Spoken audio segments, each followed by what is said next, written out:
लेकिन मेरा भी एक फैसला सुन लो। अगर मैं तुमसे शादी नहीं करूंगा तो मैं जिंदगी भर शादी नहीं करूंगा। मैं जिंदगी भर शादी नहीं करूंगा। रिद्धिमा से बदला लेने के लिए मैंने तुम्हें सीढ़ी बनाया। तुम्हारे साथ प्यार का नाटक किया। सिर्फ नाटक।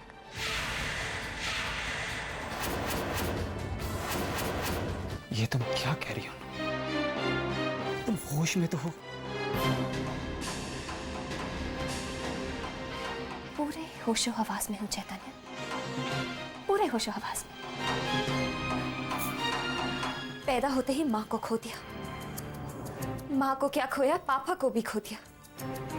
घर में एक सौतेली मां आ गई और फिर मां पापा की लाडली रिद्धिमा।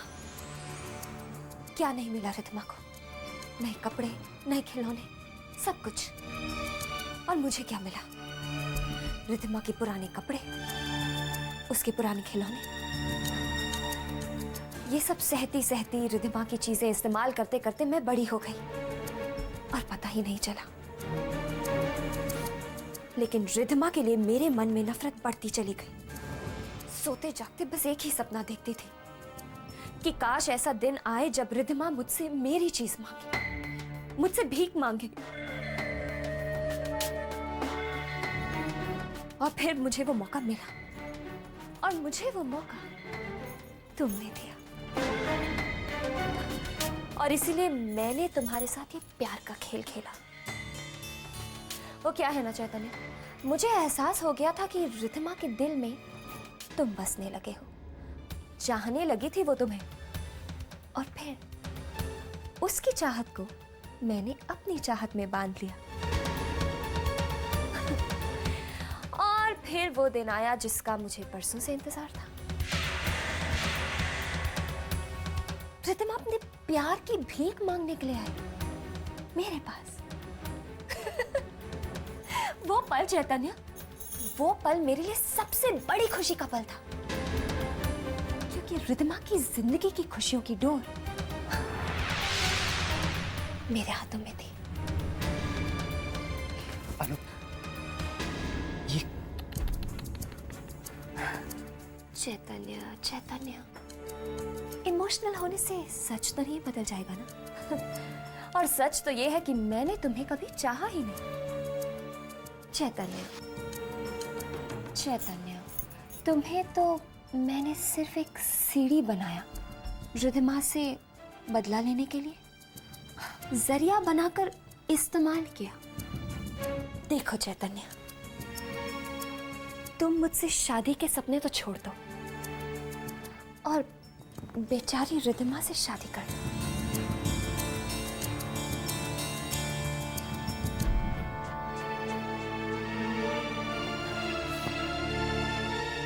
बेचारी रिद्धिमा जिंदगी भर मेरी दी हुई चीज को अपना प्यार समझकर जी लेगी। और हाँ, ये चुनरी अब मेरे लिए बेमायने है। सिर्फ एक कपड़े का टुकड़ा, एक लाल कपड़े का टुकड़ा, जिसकी अब मेरी जिंदगी में कोई अहमियत नहीं है।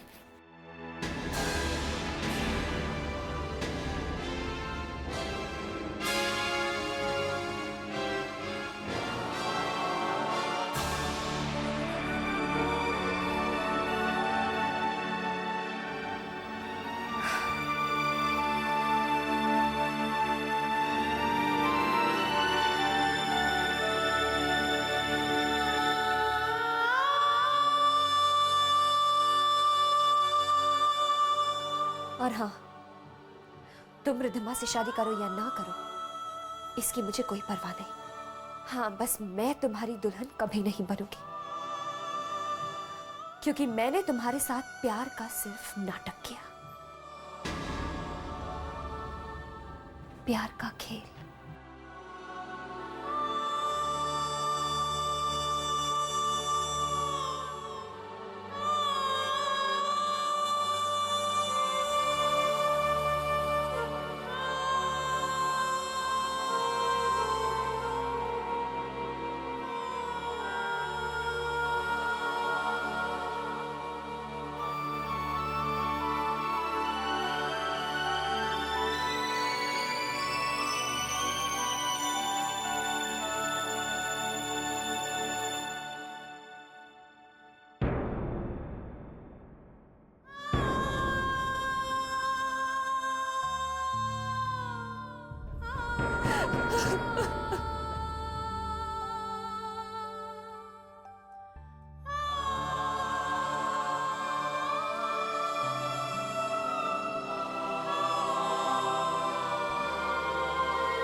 हेलो।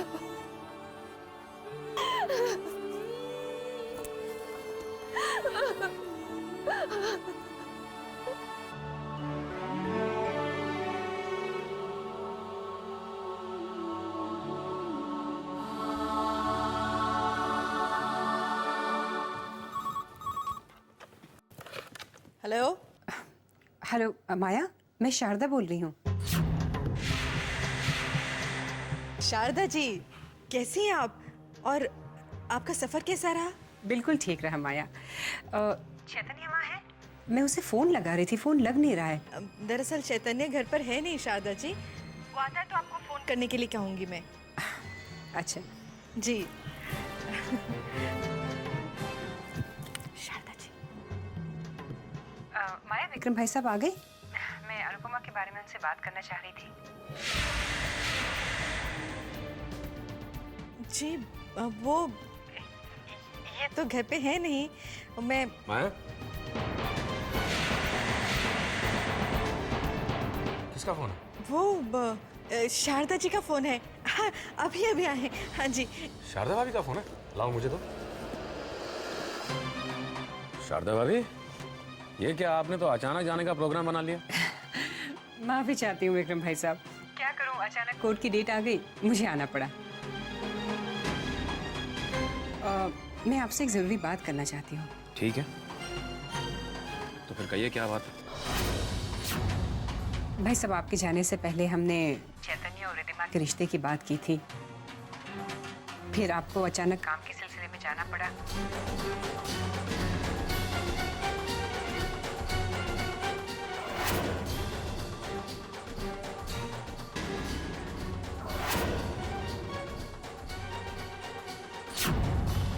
एक्चुअली आपकी गैर हाजिरी में भाई साहब हमने। हेलो हेलो शारदा भाभी, हेलो हेलो हेलो शारदा भाभी, आपकी आवाज नहीं आ रही। Hello hello. अरे क्या हुआ? फोन ही कट गया। रिद्धिमा बेटा, मेरे रूम में जाओ और मेरा मोबाइल लेकर आओ।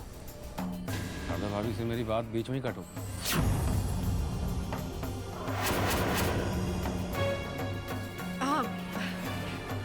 आप जाके तैयार हो जाइए ना, शादी में जाने के लिए लेट हो जाएंगे। अरे हाँ, आप तैयार हो जाइए, तब तक मैं फोन ट्राई कर लेती हूँ। ओके ठीक।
नहीं जानता कि मेरे दिल के साथ खेलते वक्त तुम्हारी क्या फीलिंग्स रही,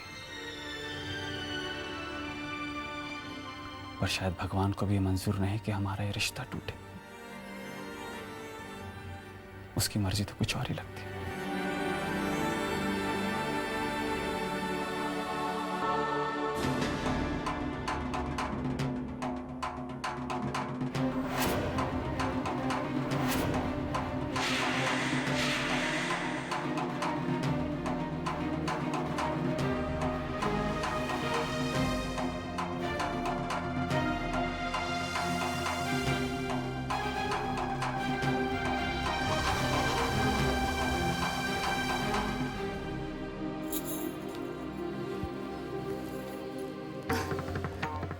रिद्धिमा, इसमें मेरा कोई दोष नहीं है।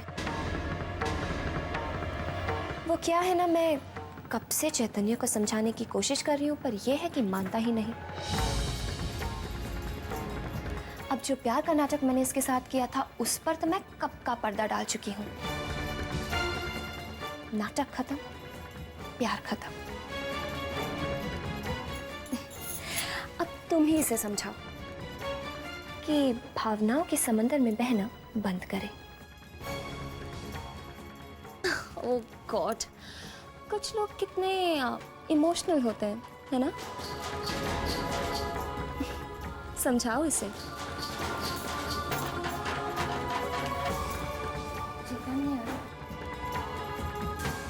चैतन्य बेटा,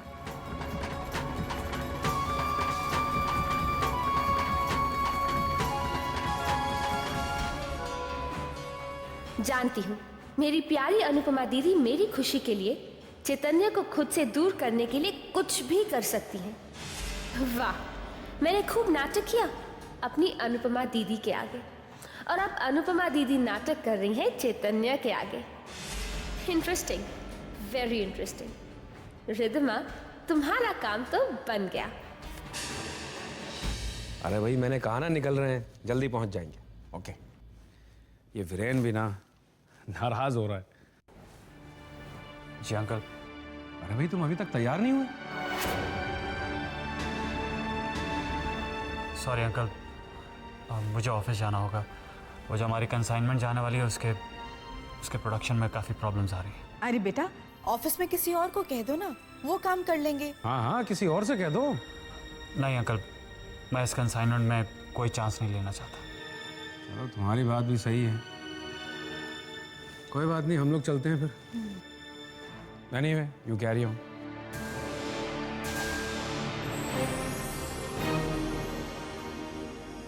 अनुपमा घर पे अकेली रहेगी।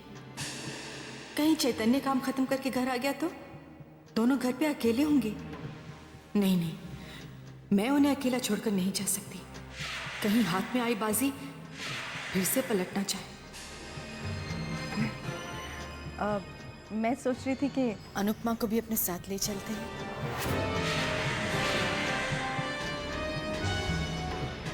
नहीं, वो हमारे साथ नहीं जाएगी।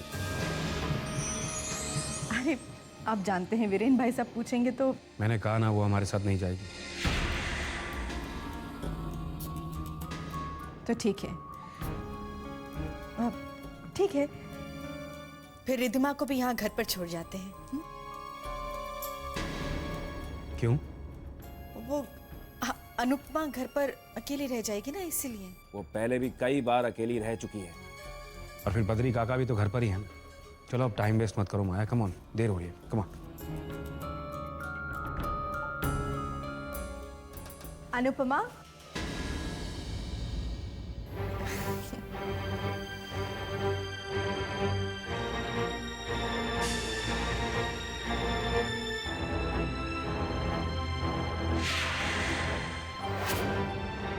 देख माया, चलो भाई। जी।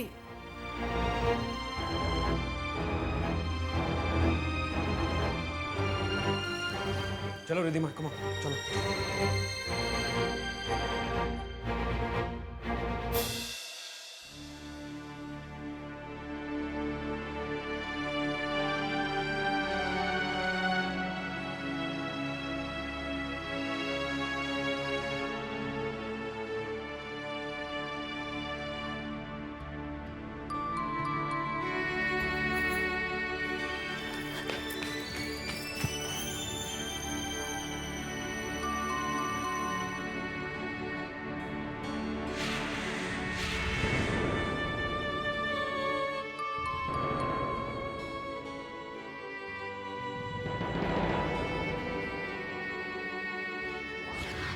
बद्री काका, दरवाजा खोल दीजिए।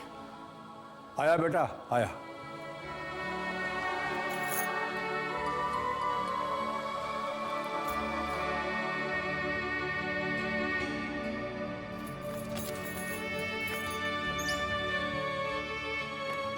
आओ बेटा।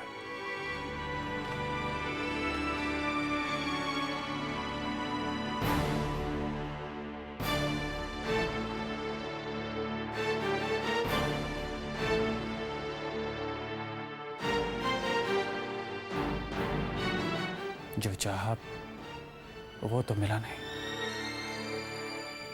हर चाहत को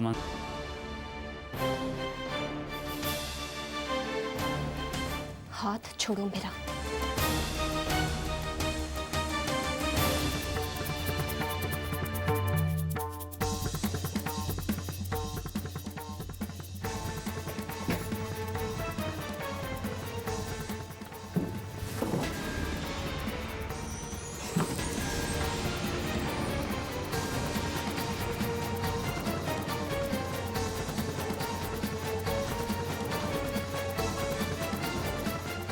तुम यही चाहती हो कि मैं तुम्हारी जिंदगी से चला जाऊं?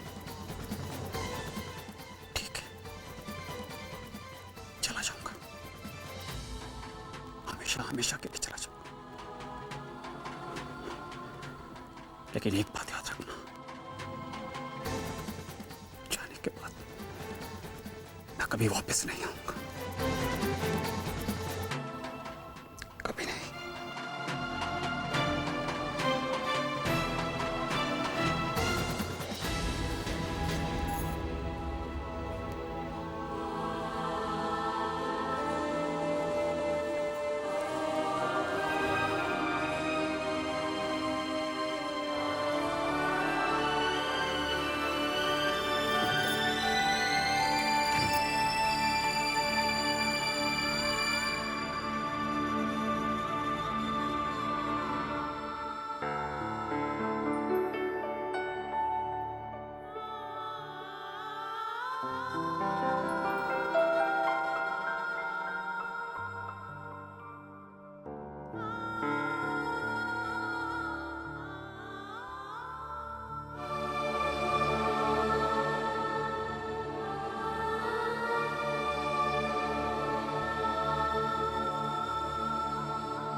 अनुपमा, अनुपमा, अनुपमा, अनुपमा बेटा, अनुपमा।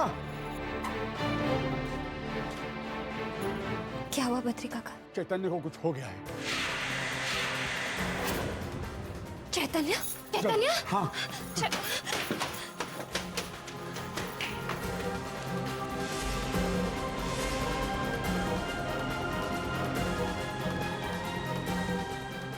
चैतन्य, चैतन्य आंखें खोलो। चैतन्य बेटा, आंखें खोलो चैतन्य। बद्री काका डॉक्टर को बुलाइए। अभी क्या बेटा, अभी क्या? चैतन्य, चैतन्य आंखें खोलो। चैतन्य आंखें खोलो। चैतन्य आंखें खोलो। चैतन्य आंखें खोलो। चैतन्य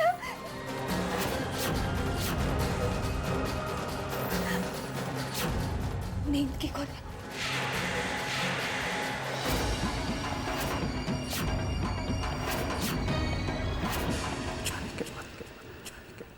मैं कभी वापस नहीं आऊंगा, मैं कभी वापस नहीं।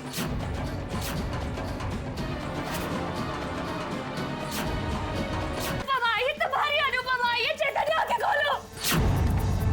बद्री काका, चैतन्य आंखें खोलो। चैतन्य, चैतन्य आंखें खोलो। चैतन्य, मैंने जो भी कहा था वो सब झूठ था, वो सब झूठ था। चैतन्य, अपनी जान से भी ज्यादा चाहती हूँ तुम्हें। चैतन्य उठो, उठो। मुझे माफ कर दो चैतन्य, मुझे माफ कर दो। मुझे छोड़कर मत जाओ चैतन्य। तुम्ही ने मुझे जीना सिखाया चैतन्य, और अब तुम्हें मुझे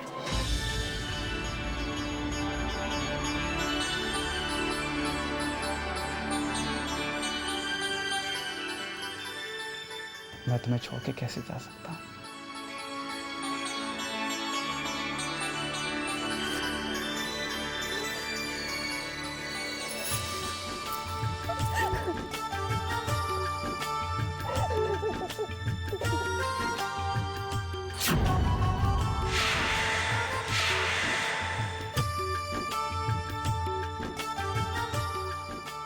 पता कितना डर गई थी मैं। दोबारा ऐसे मत करना, मत करना, मत करना,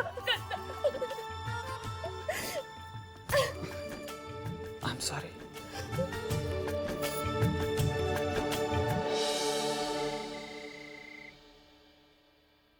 हाँ बद्री काका, सर, बहुत अच्छी शादी की। हाँ कोई कसर नहीं छोड़ी शादी में। सच्ची माया पुत्र ना, देख तो सही, वीना तो अपने लिए बहुत चुन के लाके आई है, एकदम हीरा क्यों दामाद जी। हाँ, बेटे की शादी की खुशी वीरेन के चेहरे पर छलक रही थी और वीना भाभी भी खुशी से फूले ना समा रही थी। मैं जानता हूँ उन दिनों तुमने जो भी नाटक किया, मुझे कितनी भी चुभती हुई बातें कही, पर मेरे दिल ने उन पर एक बार भी यकीन नहीं किया। तुम मुझसे कितना प्यार करती हो और मुझसे कहती हो हमें एक दूसरे से हमेशा के लिए अलग होना होगा। मेरी इतनी सी तकलीफ तो तुमसे देखी नहीं गई। क्यों अनुपमा? क्योंकि रिधिमा तुम्हें अपनी जिंदगी मानती है, प्यार करती है वो तुमसे। तुम रिधिमा से शादी कर लो। मैं तुम्हारे सिवा किसी और के बारे में कभी सोच भी नहीं सकता हूँ।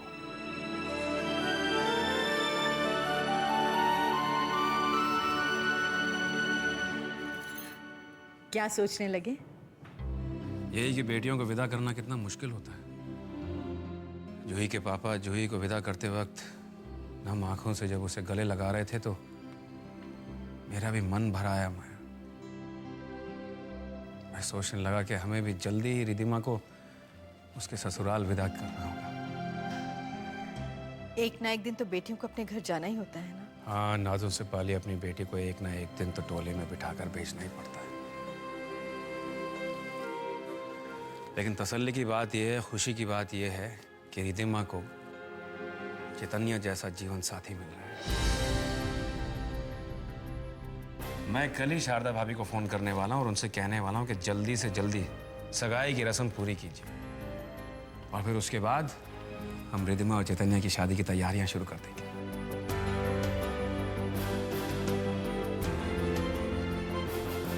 बोलो चैतन्य, रिधिमा से शादी क्यों नहीं कर सकते? तुम जो कह रही है वो कोई छोटी सी चीज नहीं। जिंदगी भर के आंसू लेकर तुम दूसरों को खुशी देना चाहती हो,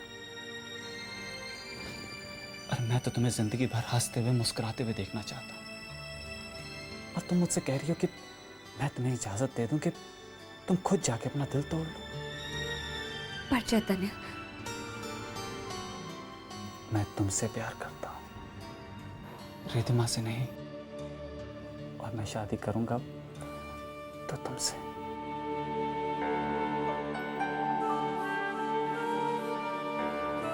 तुम्हें तुम्हारे प्यार का वास्ता चैतन्य, तुम रिधिमा से शादी के लिए हाँ। अब और कोई वास्ता मत दो, कोई कसम मत दो। आई लव यू अनु।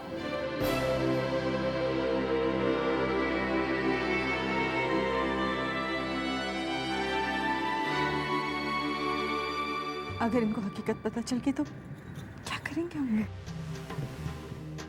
चैतन्य और शारदा जी ने अगर इनको अनुपमा के बारे में बता दिया तो सारा खेल ही बिगड़ जाएगा। पता नहीं चैतन्य शादी के लिए माना भी है या नहीं। मैं अभी अनुपमा से पता करके आती हूँ माँ। बस मैंने कह दिया ना कि मैं ये शादी नहीं करूंगा। मैं अपनी बहन को खुश देखना चाहती हूँ। माँ पापा भी यही चाहते हैं कि तुम रिधिमा के जीवन साथी बनो। अगर ऐसा नहीं हुआ तो उनका दिल टूट जाएगा चैतन्य।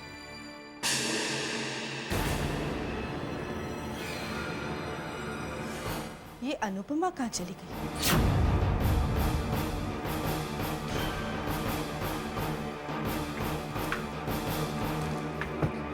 किसी का दिल नहीं टूटेगा, मैं सबको समझाऊंगा। मैं सबसे बात करूंगा, रिधिमा से भी बात करूंगा, उसे भी समझाऊंगा। तुम भी तो विक्रम अंकल की बेटी हो ना। मैं उनसे कहूंगा मैं आपकी बेटी के बगैर जिंदा नहीं रह सकता।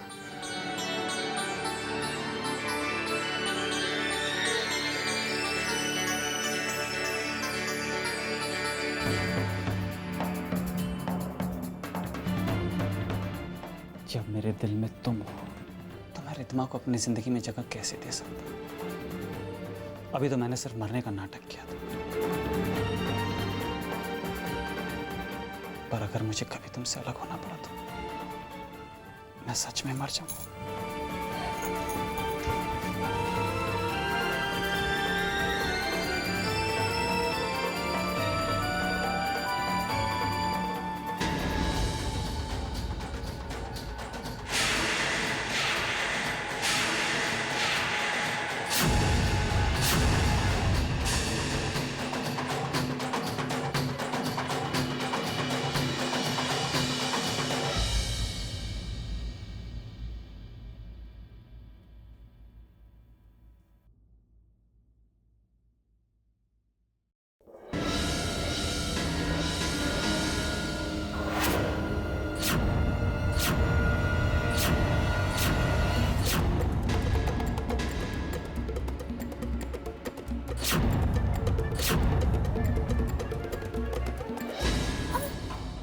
दर्द हो रहा है? बहुत दर्द हो रहा है तुझे? देखा माँ, ये कितनी भोली बनती है हमारे सामने और हमारी पीठ पीछे रंगरलियां मनाती है। हमसे तो कहते हैं कि माँ चैतन्य सिर्फ रिधिमा का है। हमारी पीठ उसके बाहों में बाहें डाल के झूलती है तू। कमीनी।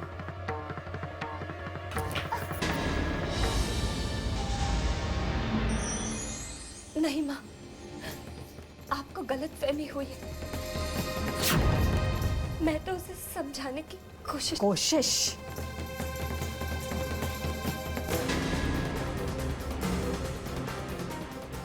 देख ली तेरी सारी कोशिश। इन बाहों को चैतन्य की बाहों में झूलने का बहुत शौक है ना? हाँ? खबरदार जो आवाज निकाली तो।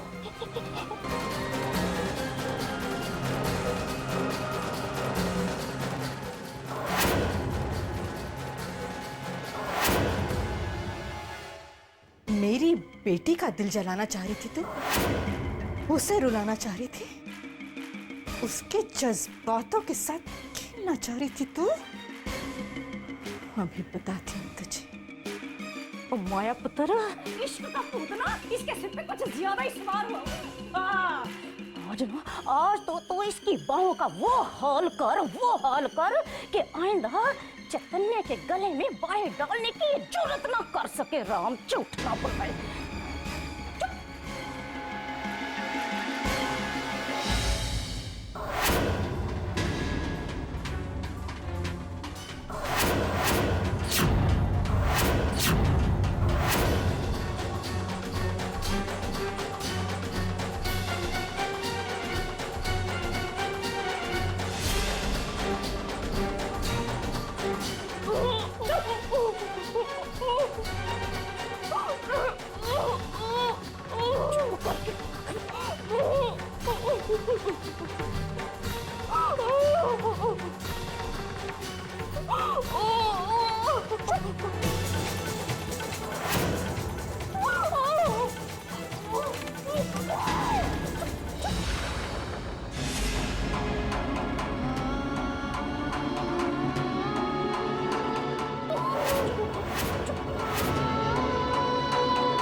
ये तो सिर्फ एक चेतावनी है अनुपमा।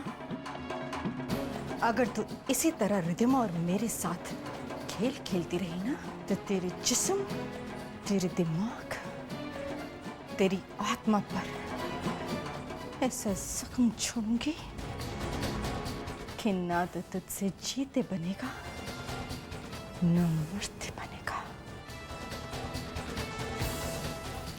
समझी तू?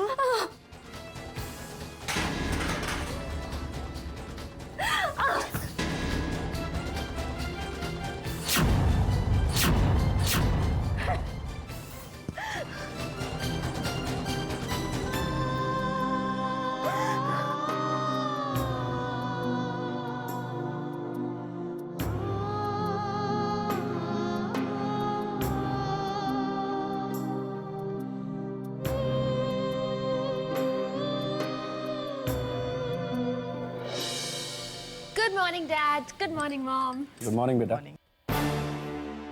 गुड मॉर्निंग अंकल। Good morning Chetan. बड़ी लंबी उम्र है तुम्हारी। मैं अभी माया से कह रहा था तुम्हें बुलाने के लिए।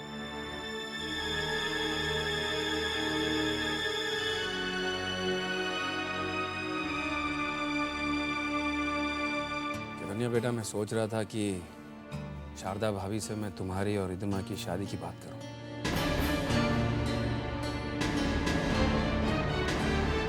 मैं अभी शारदा भाभी को फोन करता हूं।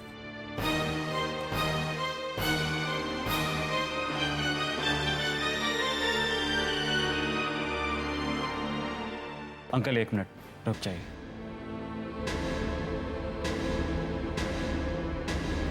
अंकल मैं आपसे माफ़ी चाहता हूँ, पर मैं रिद्धिमा से शादी नहीं कर सकता।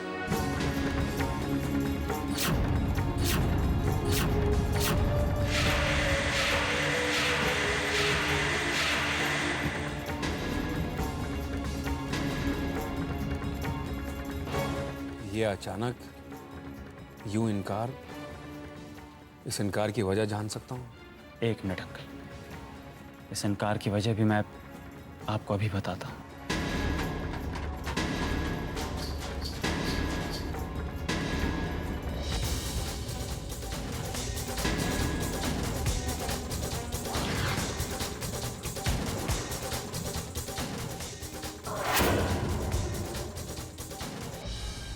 माया, ये अचानक चैतन्य शादी से इनकार क्यों कर रहा है? मेरे पीठ पीछे कुछ हुआ था क्या, जिसकी वजह से ये अपना फैसला बदल रहा है? वो नहीं, कुछ नहीं हुआ, कुछ भी तो नहीं हुआ। मैं अभी जाकर चैतन्य से बात करता हूँ। सुनिए जी, आप रुक जाइए। देखिए, ये बातें बहुत नाजुक होती हैं। वो ऐसा क्यों कर रहा है, उसके मन में क्या है, हो सकता है वो आपको बताने में झिझके। एक काम करती हूँ, मैं खुद चैतन्य से बात करती हूँ। हाँ,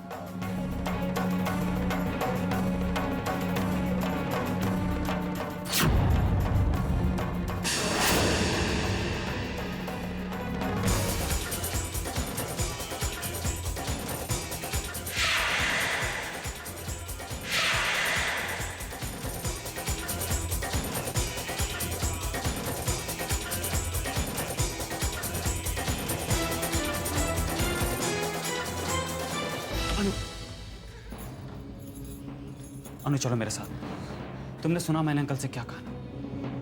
मैंने रिद्धिमा से साफ इनकार कर दिया। अनु तुम मेरे साथ नीचे चलो। मैं तुम्हारे सामने अंकल से तुम्हारा हाथ मांगना चाहता हूँ। नहीं चैतन्य, मैं नहीं जा सकती। अनु मना मत करो, चलो मेरे साथ।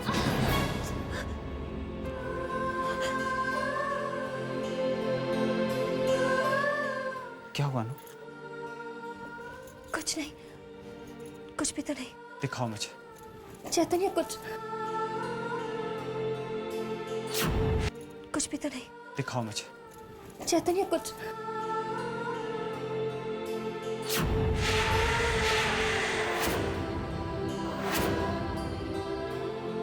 ये क्या है अनु? वो कुछ नहीं चैतन्य, बस कपड़े प्रेस कर रही थी ना तो जल के। कपड़े प्रेस करने से हाथ जल सकता है, उंगली जल सकती है, यूं पा। समझ गया। तो मेरे मना करने की सजा तुम्हें दी जा रही है। वो लोग अपना गुस्सा तुम पे यूं जुल्म करके निकाल रहे हैं। बस अनुपमा बस। अगर अत्याचार करने वाला गलत होता है तो अत्याचार सहने वाला भी गलत होता है। बहुत हुआ। चलो मेरे साथ नीचे चलो विक्रम अंकल के सामने। जरा वो भी तो देखे कि तुम पे किस तरह के अत्याचार हो रहे हैं, कितने जुल्म हो रहे हैं तुम पर। चलो मेरे साथ। नहीं चैतन्य,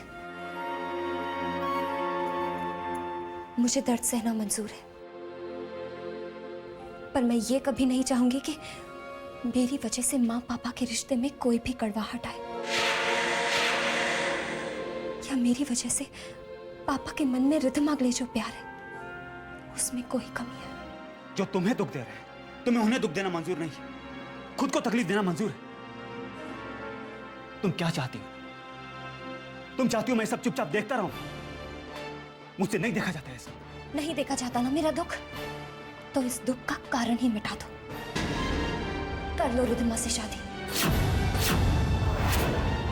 हाँ चैतन्य, वो तुम्हें बहुत चाहती है, वो तुम्हें बहुत खुश रखेगी। अपनी बहन की डोली सजती हुई देखकर मुझे बहुत खुशी होगी। अपनी बहन के अरमानों को तोड़कर मैं अपनी डोली नहीं सजा सकती।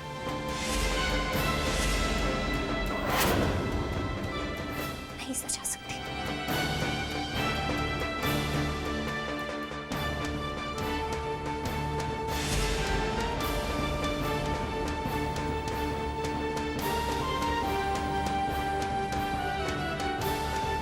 नहीं नहीं देखा जाता ना मेरा दुख, तो इस दुख का कारण ही मिटा दो। कर लो रिद्धिमा से शादी।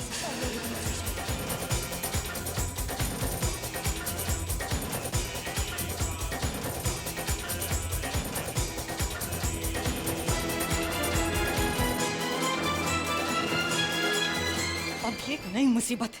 चैतन्य शादी करने से साफ साफ इनकार कर रहा है। और नहीं माया पुत्र, इनकार कर रहा नहीं, उसने इनकार कर दिया है साफ साफ। राम झूठ ना बुलाए। माँ अब ये सोचो कि जो अपने जाल में हम फंस गए हैं ना, उससे निकले कैसे। मुझे तो समझ में नहीं आ रहा कि इस बात को संभालूं तो संभालूं कैसे। और कैसे संभाले? ओ अब तो ये बात हाथ से गई गई। और माया पुत्र, साथ में ना तेरी माया भी तरी की तरी रह गई। और देख इस चंट अनुपमा को, है कितनी चालाकी से इसने सारे सालों का बदला हमसे एक झटके में ले लिया। इसे कहते हैं 100 सुनार की और 1 लुहार की। राम वो माँ, अपने बेकार के मुहावरे सुनाने बंद करो तुम। मैं तो ये सोच सोच के दिमाग खराब हो ही जा रहा है कि उस मनहूस अनुपमा की वजह से चैतन्य जैसा अच्छा लड़का हमारे हाथों से निकल गया। मैं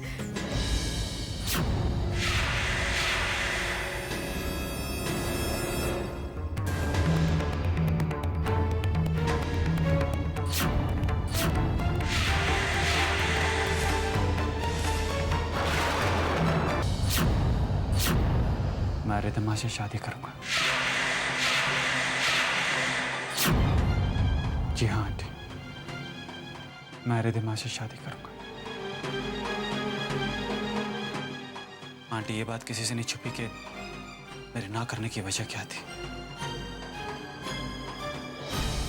मैं अनुपमा को चाहता था, इसीलिए मैं अंकल से भी बात करने वाला था। लेकिन मैं तब तक इस बात से अनजान था कि अनुपमा मुझसे प्यार नहीं बल्कि प्यार का खेल खेल रही है। उसने जो मेरे दिल के साथ खिलवाड़ किया है, उसके लिए मेरा दिल उसे कभी माफ नहीं करेगा।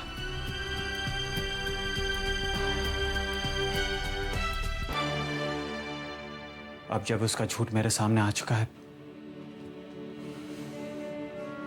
मुझे इस बात का एहसास हो चुका है कि रिद्धिमा ही मेरी जिंदगी का हिस्सा बन सकती है। जिसके दिल में मेरे लिए सच्चा प्यार हो, वही मेरा जीवन साथी बने। इससे अच्छी बात और क्या हो सकती है।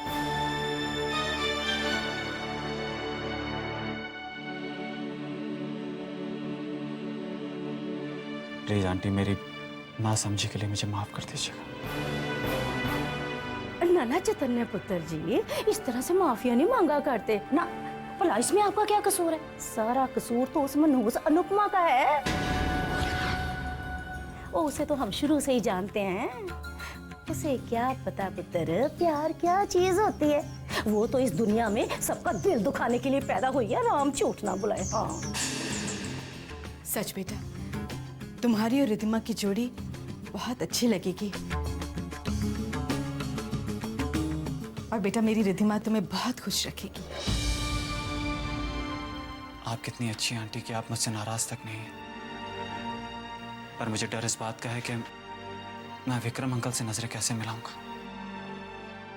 उनसे क्या कहूंगा कि मैंने इस शादी से इनकार क्यों किया था। चैतन्य, तुम मुझसे बेहिजक कुछ भी कह सकते हो।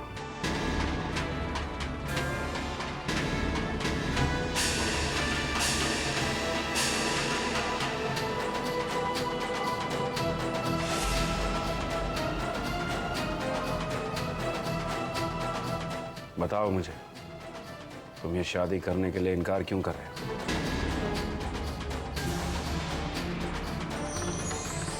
अंकल वो मैं आपको बताती हूँ। दरअसल चैतन्य आपके अंडर काम कर रहा है ना, इसलिए उसे लग रहा है कि वो रिद्धिमा के लायक नहीं है ना चैतन्य?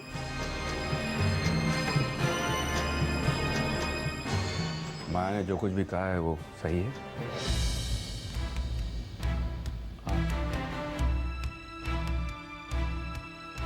आज के बाद ये बात कभी भी अपने मन में मत लाना। अरे भाई, मुझे तुम्हारी काबिलियत पर पूरा विश्वास है। इस बाप का दिल जानता है कि उसकी बेटी के लिए तुमसे बेहतर जीवन साथी कोई हो ही नहीं सकता।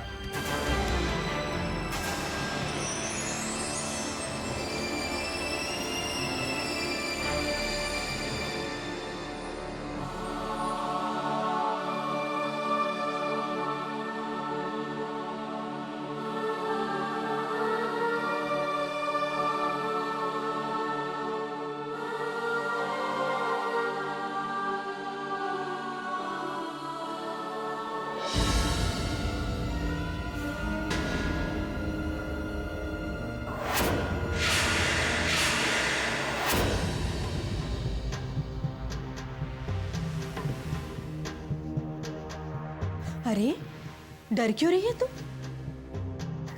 अरे तू तो मेरी रानी बेटी है, लाडली बेटी है मेरी। तूने दिखाई दिया तो अपनी माँ और अपनी बहन से कितना प्यार करती है। तभी तो तूने चैतन्य को रिधिमा से शादी के लिए मना ही लिया। चैतन्य रिधिमा से शादी के लिए मान गया?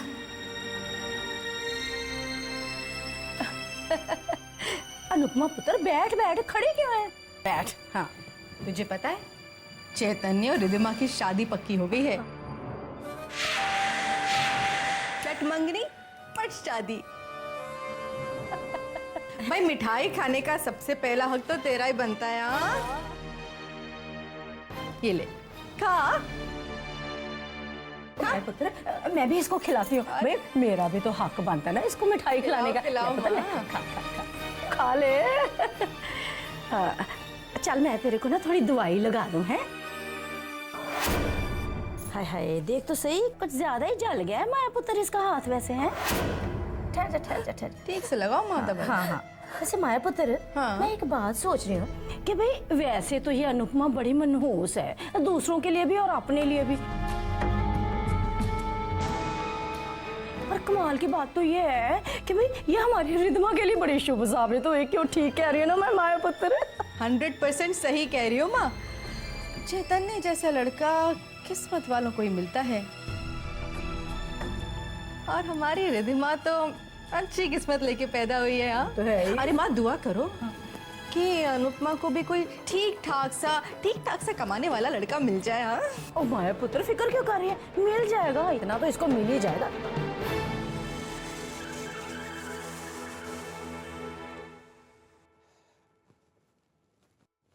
बद्री काका, जरा पानी पिला दीजिए प्लीज।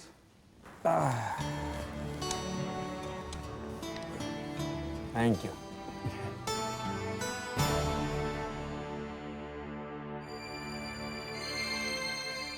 क्या बात है बद्री काका?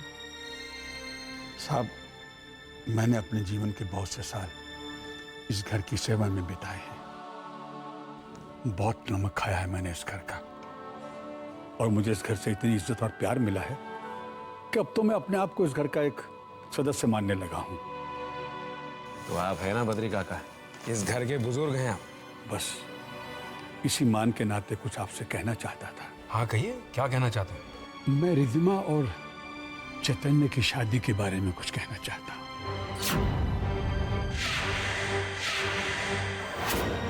हाँ कहिए, रिधिमा और चैतन्य की शादी के बारे में आप क्या कहना चाहते हैं? नहीं साहब, इसको छोटा मुंह बड़ी बात मत समझिए। आप पापा को मेरे और चैतन्य के बारे में कुछ नहीं बताएंगे? अभी कहूंगा और इसी वक्त कहूंगा।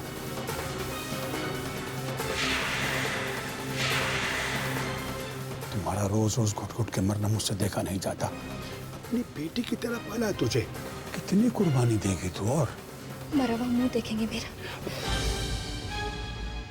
अगर आपने पापा को कुछ भी कहा तो मेरा मरा हुआ मुंह देखेंगे। आप कब आए ऑफिस से? बस अभी अभी आया। अच्छा अच्छा, मैं कॉफी बनवाती हूँ। बद्री काका मुझसे कुछ बात करना चाहते थे रिधिमा और चैतन्य की शादी को लेकर।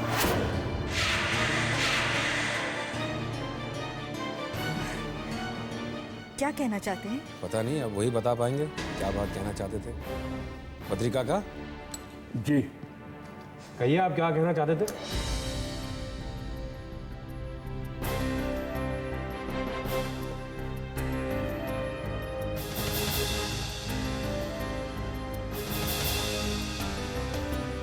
मैं तो सिर्फ एक विनती कर रहा था। हाँ हाँ कहो। साहब, मैं ये कहना चाहता था कि भगवान के आशीर्वाद से रिधिमा बिटिया को बहुत अच्छा वर मिला है। बहुत प्यारी जोड़ी है दोनों की। साहब, जिस तरह बड़ी मालकिन ने धूमधाम और हर रीति रिवाज से आपका ब्याह किया था, ये ब्याह भी उसी तरह होना चाहिए। अगर इसमें जरा भी भूल चूक हो गई ना, तो उनकी आत्मा को बहुत दुख पहुंचेगा।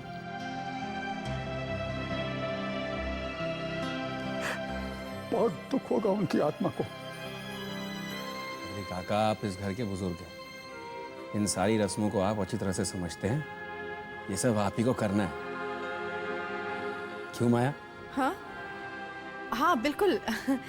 बद्री काका जैसा कहेंगे बिल्कुल वैसा होगा। ठीक है बद्री काका?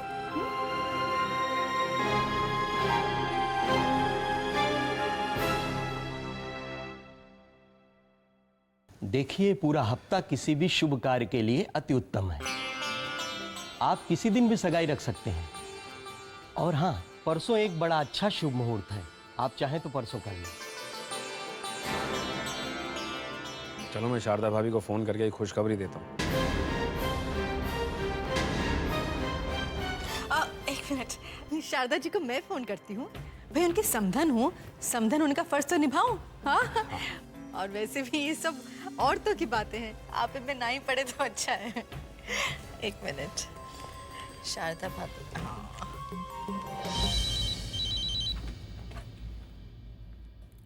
हेलो। शारदा भाभी, माया बोल रही हूँ मैं। कैसी हैं आप? मैं ठीक हूँ माया, तुम कैसी हो? बिल्कुल ठीक हूँ। और आपका केस? बस एक और तारीख। ओहो, खैर वो तारीख अपनी जगह है। आप बस जल्दी से वापस आ जाइए। आपको ये खुशखबरी सुनाने के लिए फोन किया है कि सगाई के लिए परसों का मुहूर्त बहुत शुभ है। आप आ जाइए। अरे वाह, तुमने इतनी जल्दी सगाई का मुहूर्त भी निकलवा लिया। लेकिन मुझे वो बात करनी थी ना विक्रम भाई साहब से अनुपमा के बारे में। वो वो सारी बातें करने के लिए मैं हूं ना। आपको चिंता करने की कोई जरूरत नहीं है। जो बातें होनी थी वो हो गई। अब बस आप जल्दी से आ जाइए। लेकिन विक्रम भाई साहब को कोई ऐतराज तो? नहीं शारदा जी, ऐसी कोई बात नहीं है। बताइए कब आ रही हैं आप? ठीक है बाबा, तुम्हारी समधन और चैतन्य की माँ सगाई के लिए परसों पहुंच जाएगी। ठीक है, आंखें बिछाए आपका इंतजार करूंगी मैं। बाय माया। बाय। शारदा भाभी परसों आ रही हैं। अरे वाह,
मैं बस यही पूछने आई थी कि तुमने अपनी सगाई की ड्रेस पसंद कर ली?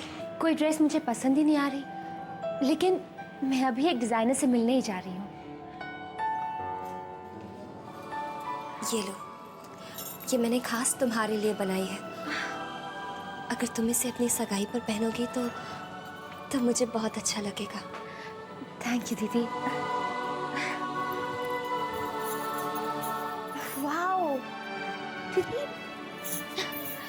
पसंद आया? ये तो बहुत खूबसूरत है। और आप जानते हैं कि ये इतना खूबसूरत क्यों है? क्योंकि इसे आपने बनाया है। इसमें मेरी बड़ी दीदी का प्यार है। मैं भी कितनी बेवकूफ़ हूँ। जब मेरी बड़ी दीदी डिज़ाइनर है तो मुझे बाहर जाकर किसी अच्छी डिज़ाइनर को ढूंढने की ज़रूरत ही क्या पड़ी। दीदी, मैं अपनी सगाई पर यही ड्रेस पहनूंगी। दीदी, आप खुश तो है ना?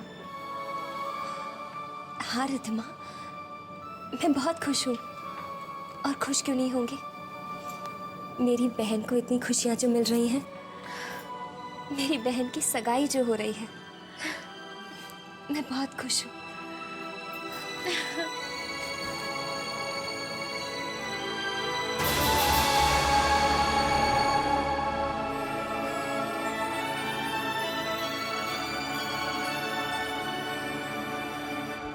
पर्दे हटा देना भाई, और ये वहाँ मत रखो, बार के बगल में रखो। भाई साहब, आपको और कितना वक्त लगेगा? जल्दी कीजिए। हाँ सुनिए जी, अगर आप इसी तरह तैयारियां करवाते रहे तो खुद तैयार कब होंगे? चलिए जाके तैयार हो जाइए। अरे भाई, मैं तो बस ये देख रहा था कि रिद्धिमा की सगाई में कोई कमी नहीं रहनी चाहिए। अभी तैयार हो क्या? कर्टन ऐसे टर्न करके लगाओ जैसे ये लगा हुआ है ना, वैसे। आंटी, चैतन्य बेटा, देखो सब तैयारियां ठीक है ना? कहीं कोई कमी नजर आ रही है? जी आंटी, बिल्कुल ठीक है। अच्छा बेटा, तुमने अपने जान पहचान वालों को, अपने फ्रेंड्स वगैरह को बुलाया है ना सगाई पर?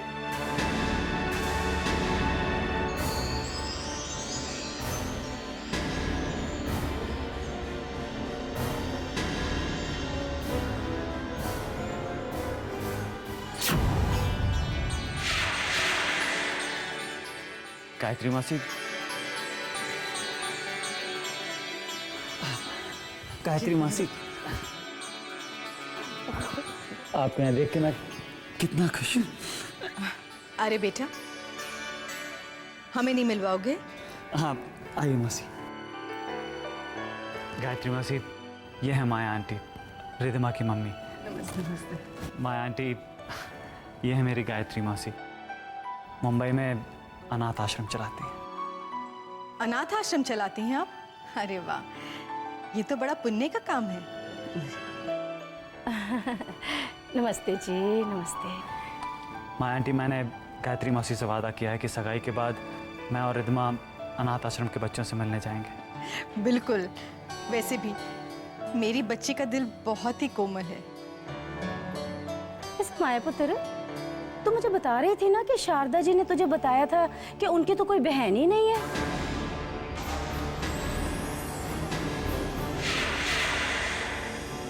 फिर ये मौसी? जी आप बिल्कुल ठीक कह रही है। शारदा जी मेरी बहन तो नहीं लगती, लेकिन चैतन्य के साथ माँ जैसा रिश्ता जरूर है मेरा, इसलिए ये मुझे मौसी कहता है। माया आंटी, जब मैंने अपनी आंखें इस दुनिया में खोली तो गायत्री मौसी की ममता भरी गोद में ही खोली थी, और इन्हीं की वजह से मुझे शारदा माँ का प्यार और उनकी ममता मिली। प्यार मिला? मैं कुछ समझी नहीं। मैं तो अनाथ था। जन्म देने वाली माँ ने जन्म देते ही मुझे अनाथ आश्रम के दरवाजे पे छोड़ दिया। शारदा माँ ने मुझे इन्हीं के अनाथ आश्रम से गोद लिया था।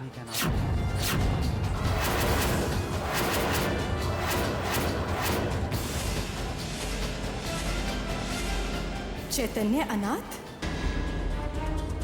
पर शारदा माँ की ममता ने मुझे अपने आंचल में समेट लिया। मैं 5 साल का था जब शारदा माँ ने मुझे अपना के इस अनाथ की तो जिंदगी ही बदल दी। हाँ माया जी, जिस तरह शारदा जी ने एक अनाथ बच्चे को अपने सीने से लगाया, ऐसा तो बहुत कम लोग करते हैं, बहुत ही कम। शारदा जी ने अपने सगे बेटे इंद्रजीत और चैतन्य में कभी कोई फर्क नहीं होने दिया। जब शारदा जी ने इसे गोद ले लिया तो मुझसे ज्यादा खुश कोई नहीं था, क्योंकि मैं जानती थी कि शारदा जी से बेहतर माँ दुनिया में कोई और हो ही नहीं सकती।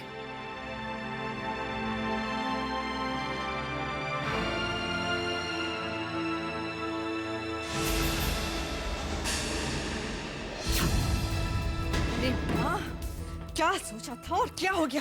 अरे जिस चैतन्य को लेकर हम अपनी बेटी के भविष्य के सपने बुन रहे थे वो अनाथ निकला।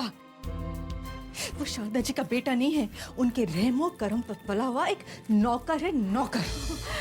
बिल्कुल ना। तो आप सोच, इतनी सिग्निफिकेंट बात भला शारदा जी को हमसे छुपानी चाहिए थी। ओफो माँ, तुम ये सोचो कि अब हम क्या करें, क्योंकि सगाई के मुहूर्त के कुछ घंटे बाकी रह गए हैं। अरे कैसे बांध दो अपनी फूल सी बच्ची को उस अनाथ के पल्ले में? ओ मेरी तो समझ में नहीं आ रहा।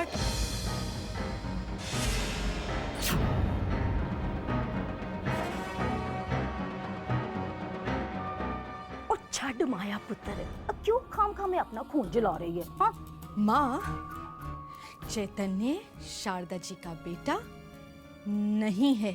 ओ पता है मुझे माया पुत्र, पता है, पर तू आप सोच, भगवान कृष्ण जी भी यशोदा जी के अपने सगे बेटे तो नहीं थे ना, फिर भी सारा संसार उन्हें यशोदा नंदन के नाम से जानता है कि नहीं जानता है? मैं ठीक कह रही हूँ ना?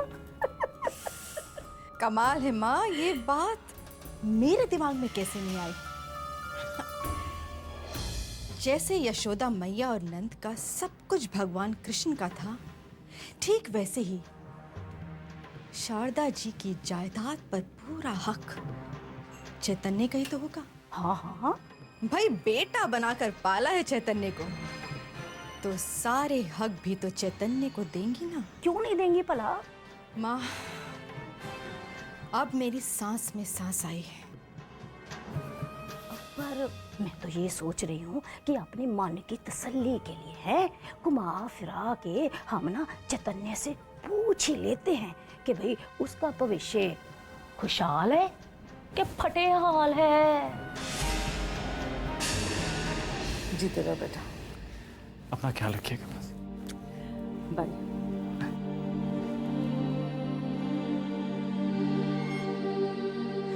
चैतन्य बेटा, गायत्री जी चली क्यों गई? कम से कम उन्हें अपने सगाई तक तो रोक ही लेते ना। जी, रुकना तो वो भी चाहती थी, पर एक्चुअली आश्रम में कोई बच्चे को गोद लेने आने वाला है, तो इसलिए उन्हें जाना पड़ा। वैसे राम झूठ ना बुलाए, बड़ा ही पुण्य का काम करती हैं गायत्री जी, है? हाँ बेटा, शारदा जी के लिए तो पहले से हमारे दिल में बहुत इज्जत थी, मगर अब वो इज्जत और भी बढ़ गई है। सो तो है माया पुत्र, पर राम झूठ ना बुलाए, देखने वाली बात तो ये है कि भाई शारदा जी का अपना सगा बेटा तो इंद्रजीत ही है ना, है? पर उन्होंने चैतन्य में और इंद्रजीत में कभी कोई फर्क रखा है? नहीं ना। और जो हक इंद्रजीत को दिए वो चैतन्य पुत्र को भी दिए होंगे, मतलब जमीन जायदाद कारोबार वगैरह वगैरह में, है कि नहीं? जी, शारदा माँ ने कभी भी हम दोनों में फ़र्क नहीं किया, हर चीज़ में हम दोनों को बराबर की हिस्सेदारी दी। पर मुझे उनके प्यार के सिवा और कुछ नहीं चाहिए, इसीलिए माँ की जायदाद, उनकी प्रॉपर्टीज़, हर चीज़ पे इंद्रजीत भैया का ही हक है। मैं तो बहुत पहले ही फैसला कर चुका हूँ कि मुझे माँ के प्यार और आशीर्वाद के सिवा और कुछ नहीं चाहिए, इसलिए जो कुछ भी है वो माँ के अपने बेटे इंद्रजीत का ही है। मेरे लिए तो माँ का प्यार ही सबसे बड़ी दौलत है। भाई बड़े महान और उत्तम विचार है आपके तो चैतन्य पुत्र, राम झूठ ना बुलाए।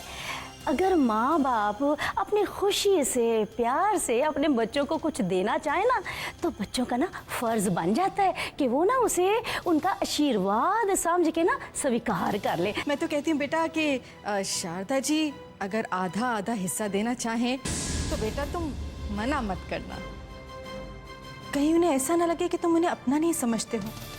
आपका कहना भी अपनी जगह सही है,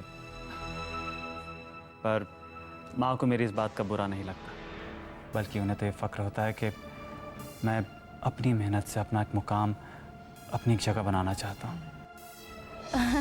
वो सब तो ठीक है चैतन्य पुत्र, पर कानूनी तौर पर तो आपका कोई हक, मतलब है ना?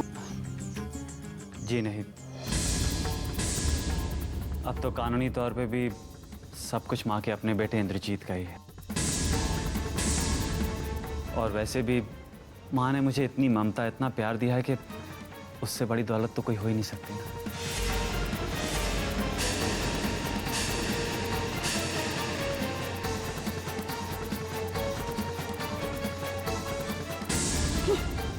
हाय हाय, ओ माया पुत्र बुरे फंसे, कुछ कर राम राम राम।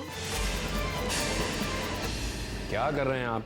मिठाइयाँ जल्दी भेजिए ना, और बादाम और पिस्ते वाली बर्फी मत भूलिएगा। ओके। क्या बात है माया, तुम परेशान सी लग रही हो। सुनिए जी, मुझे अभी भी एक बात पता चली है।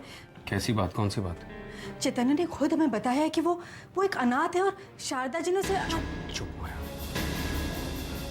ये बात किसी से मत कहना, भूल कर भी नहीं। इसका मतलब है कि आप इस बारे में पहले से जानते हैं? तो आपने ये बात मुझे क्यों नहीं बताई? क्या बताता? और वैसे भी इसमें बताने वाली बात ही क्या है? सुनिए जी, हम अपनी बेटी का हाथ एक अनाथ के हाथ में कैसे दे सकते हैं? वो अनाथ नहीं है माया, शारदा भाभी उसकी माँ है। शारदा भाभी की ममता मिली है उसे। पर प्लीज माया, बस अब मैं इस टॉपिक पर और कोई बात नहीं करना चाहता, प्लीज। ठीक है, मैं ये बात भूल जाती हूँ, मगर चैतन्य ने कहा था कि वो शारदा जी की जायदाद और उनके बिजनेस में से हिस्सा नहीं लेगा। वो कह रहा था कि वो अपने बलबूते पर अपनी मेहनत और अपनी ईमानदारी से जिंदगी की मुश्किलों का सामना करना चाहता है। अब आप खुद ही सोचिए ना, हम अपनी बेटी का हाथ उस इंसान के हाथ में कैसे दे सकते जिस इंसान के हाथ ही खाली है? हे भगवान, इस बात का कुछ तो असर हो इन पर। देखो माया, जो हाथ मेहनत करना जानते हैं वो हाथ भला खाली कैसे हो सकते हैं? और वैसे भी चैतन्य के साथ शारदा भाभी का आशीर्वाद है, हमारा आशीर्वाद है, और मुझे नहीं लगता कि रिधिमा के लिए हमें चैतन्य से बेहतर लड़का मिलेगा। मैं तो बहुत खुश हूं कि चैतन्य जैसा होनहार और खुददार लड़का हमारा दामाद बनने जा रहा है। रिलैक्स रिलैक्स माया, अरे अब तो खुशियों के दिन आए और तुम मायूस हो रही। देखो, बहुत ही खुश है। उन्हें लगता है कि लड़का बड़ा ही खुददार है। अरे खुददार खाक है, कंगाल है कंगाल। ओ माया पुत्र तो बिल्कुल ठीक कह रही है। ओ दामाद जी चैतन्य को चाहे लाख हीरा हीरा कहें और फिर मोह से हीरे का, अगर वो हमारी हीरे जैसी रिधमा को हीरे नहीं पहना सकता तो हमारे लिए तो कोयले से बदतर हुआ ना है। ओ माया पुत्र, हमारे पास वक्त बहुत थोड़ा है, और कहीं ऐसा ना हो कि अपने बिछाए हुए जाल में हम खुद ही फंस के रह जाएं।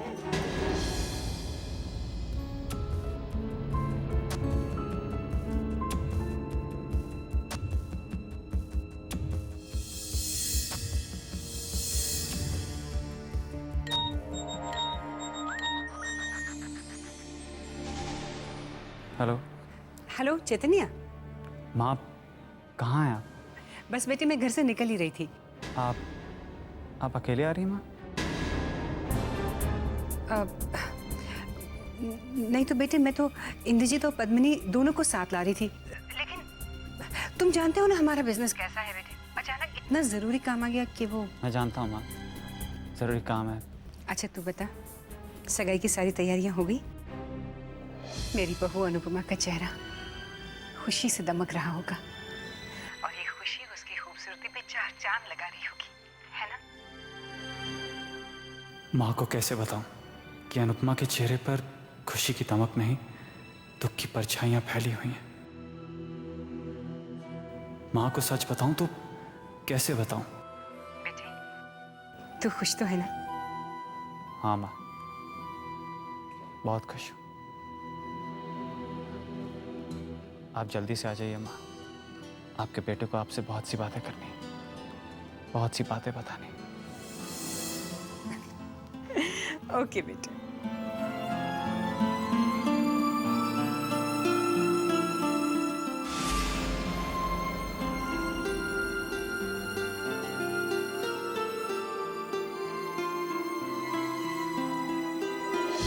क्या? नहीं, ये नहीं हो सकता। हाँ बेटा, चैतन्य ने खुद अपनी जबान से हमें बताया है।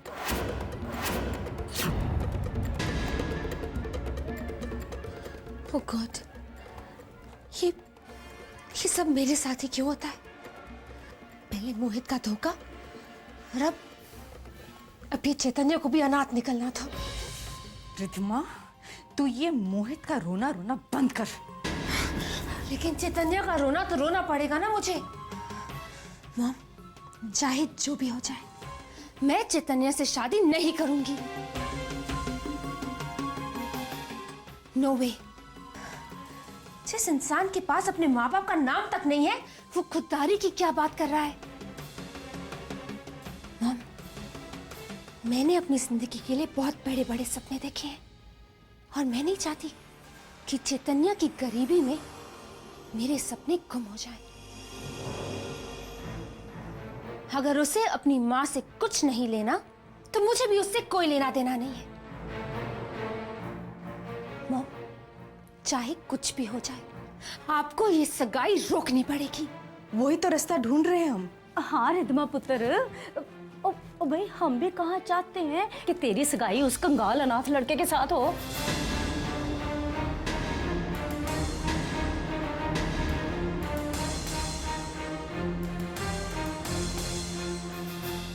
तो क्या है, क्या बात है भाई? हैं? जी वो रिद्धिमा की सहेलियां आई हैं, उसे नीचे बुला रही हैं। तो ठीक है, जा उनके पास बैठ, चाय पानी पूछ और कह दे रिद्धिमा भी नहीं आ सकती। और जा अब, जा कह दे रिद्धिमा भी नहीं आ सकती। और जा।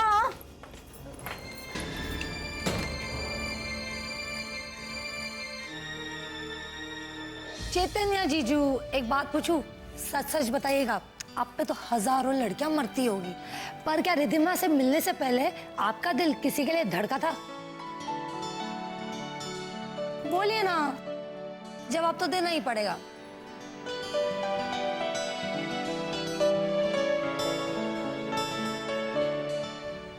दिल के कुछ राज राज ही रहने दीजिए।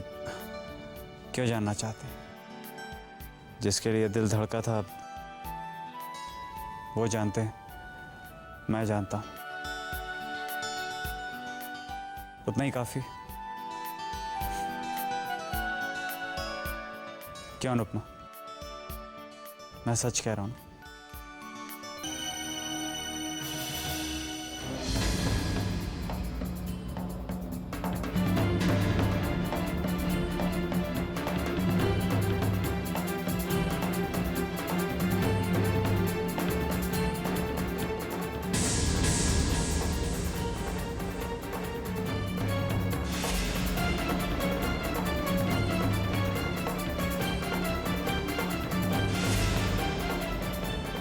चैतन्य, तुम चाहे रिद्धिमा से शादी कर लो, उसे अपनी दुल्हन बना लो, पर रिद्धिमा मन से तुम्हारी कभी नहीं हो पाएगी, क्योंकि उसके मन में तो सिर्फ मैं ही बसा। वो मुझे चाहती है, सिर्फ मुझे, जो कभी भी तुम्हारी हो ही नहीं सकती। उसे क्यों अपना बनाने की कोशिश कर रहे? मेरे प्यार में डूबी रिद्धिमा से शादी की तो जिंदगी भर के लिए पछताते रह जाओ। इस शादी से इनकार करने में ही तुम्हारी भलाई।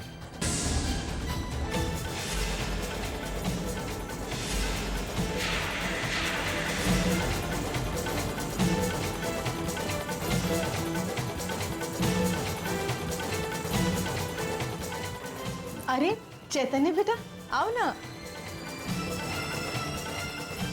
देखो बेटा, कैसी लग रही रिद्धिमा? अभी थोड़ी देर पहले मुझे कोई ये देखे क्या?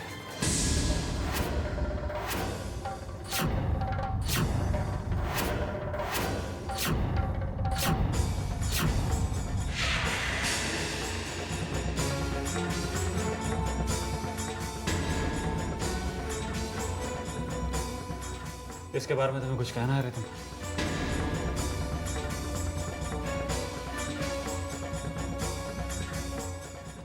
चैतन्य बेटा, मैं तुम्हें बताती हूँ। बेटा दरअसल ये मोहित है, रिद्धिमा का पहला प्यार।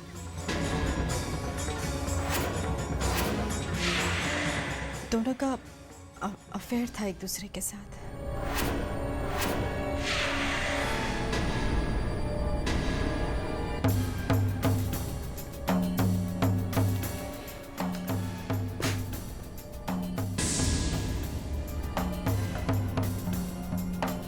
बेटा, मोहित रिद्धिमा का अतीत, नादानी में उससे बहुत बड़ी गलती। अब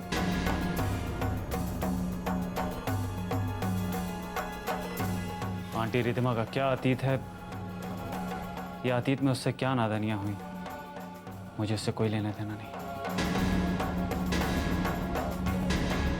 मुझे तो खुशी और तसल्ली इस बात की है कि रिद्धिमा अब सिर्फ मुझसे प्यार करती है। वो किससे प्यार करती थी मुझे इससे कोई फर्क नहीं पड़ता। हाँ बेटा, ये तो बहुत अच्छी बात है कि तुम्हें कोई फर्क नहीं पड़ता, मगर अब तुम सच्चाई जान ही गए हो तो मैं तुमसे कुछ नहीं छुपाऊंगी। बेटा, रिद्धिमा तुम्हें पसंद जरूर करती है, मगर आज भी मनी मन वो मोहित को चाहती है।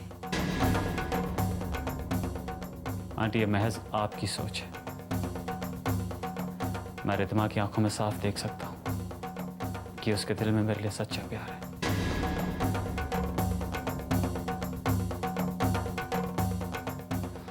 बोलो रिद्धिमा, अब सिर्फ मैं तुम्हारे दिल में बसता हूं ना?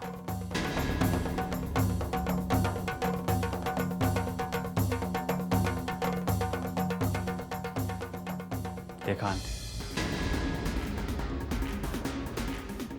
रिद्धिमा, मैं आज तुमसे एक वादा करता हूं, हमारे आने वाली जिंदगी में तुम्हारे अतीत का कभी कोई जिक्र नहीं आएगा।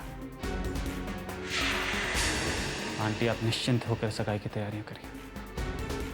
ऐसी छोटी छोटी बातें हमारी सगाई में रुकावट नहीं बन सकती। हाँ बेटा।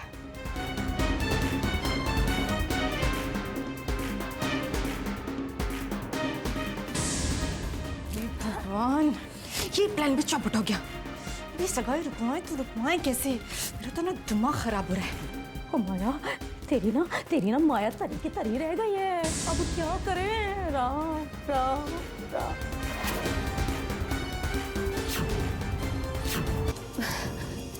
नहीं पापा, कोई प्रॉब्लम नहीं है। ओह, मैं समझ गया कि मेरी बेटी क्या सोच रही है।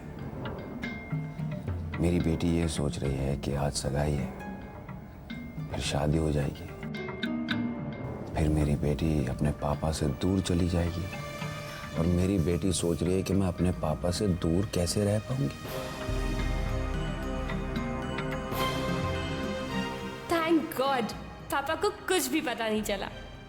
प्लीज अनुपमा, रिद्धिमा को बुलाओ ना, हम उसका इंतजार कर रहे हैं। मैं अभी उसे बुला कर लाती हूँ। देखो बेटा, बेटियों को तो दूर जाना ही पड़ता है, लेकिन बेटियां दूर जाकर दिल के और करीब हो जाती हैं। बेटियों की एक स्पेशल जगह होती है ना यहाँ। चैतन्य जैसा जीवन साथी मिल रहा है तुम्हें, उसकी पत्नी बनकर तुम उसके घर चली जाओगी। समझ में नहीं आ रहा है कि मैं तुम्हें कैसे विदा करूंगा।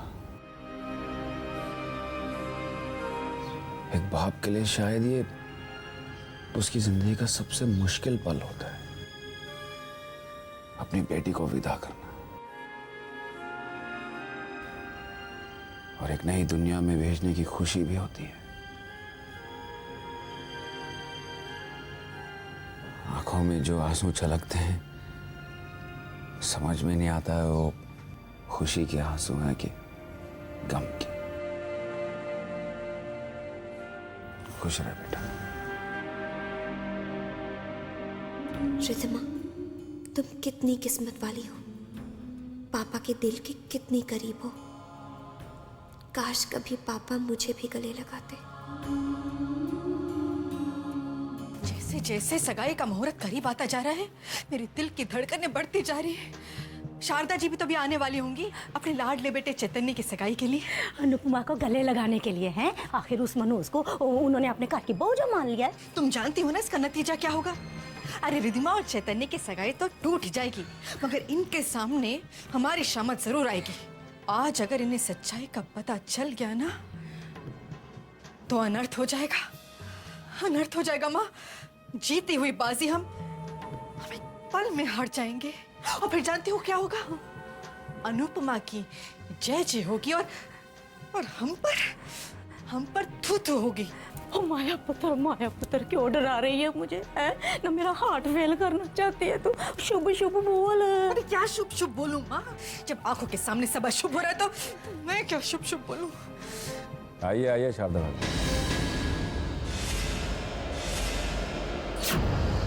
देखिए ना शारदा भाभी, अब हम लोग समधी हो गए हैं। फोन पर तो बातें होती रही, लेकिन आज एक दूसरे को आमने सामने मुबारकबाद दे देते हैं। आपको भी बहुत बहुत मुबारक हो भाई साहब।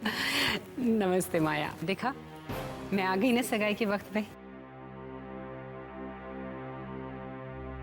माया, शारदा भाभी हमसे बातें तो कर रही है, लेकिन इनका मन कर रहा होगा अपनी बहू को देखने का।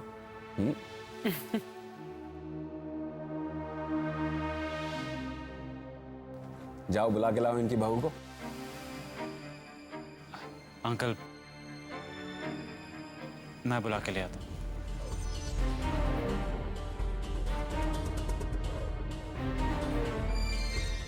शारदा भाभी, मैंने अपनी बेटी को बहुत लाड और नाजों से पाला हुआ है, आपके हवाले कर रहा हूं।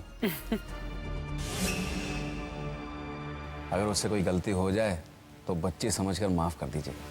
कैसी बातें कर रहे हैं भाई साहब? आपकी बेटी तो मेरे दिल का टुकड़ा है।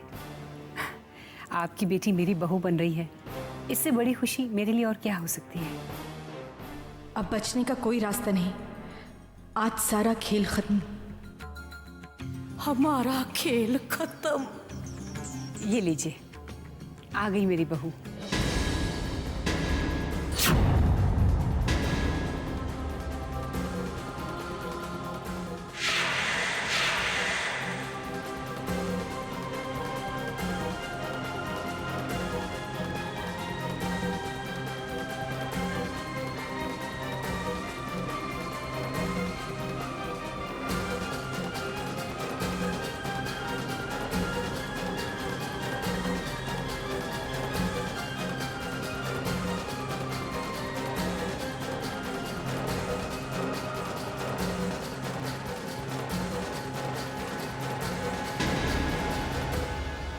अब शारदा जी जाकर अनुपमा के सर पर हाथ रख देंगी और सब खत्म हो जाएगा।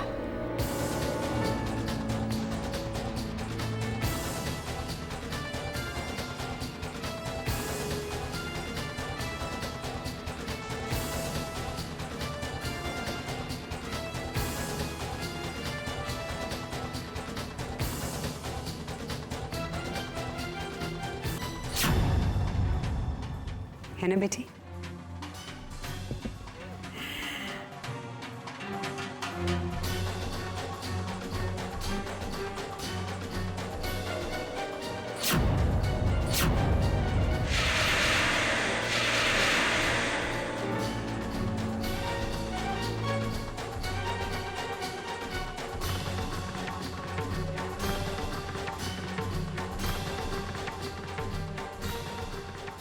बस बस, जीती रहो। है ही इतनी प्यारी मेरी बहू।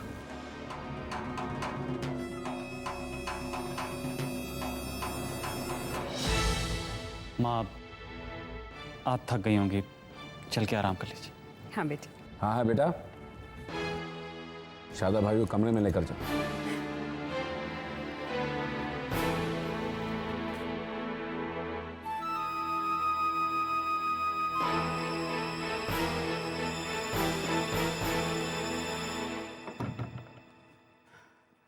अब बता बेटे, ये सब क्या हो रहा है? क्यों तूने मुझे फोन करके कहा कि विक्रम भाई साहब के सामने मैं ऐसा नाटक करूं कि रिद्धिमा मेरी बहू है? आओ माँ, बैठो।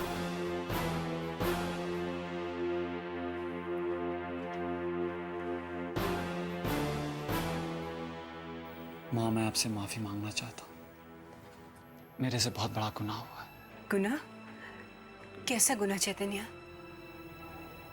माँ, मैंने सबके सामने वो बात कही जिस बात का आज तक आपने भी मुझे कभी एहसास नहीं होने दिया। कौन सी बात? कैसी बात?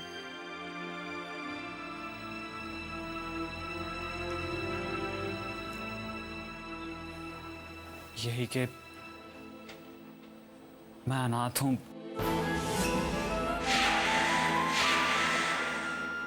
आपने मुझे जन्म नहीं दिया बल्कि सिर्फ पाला है।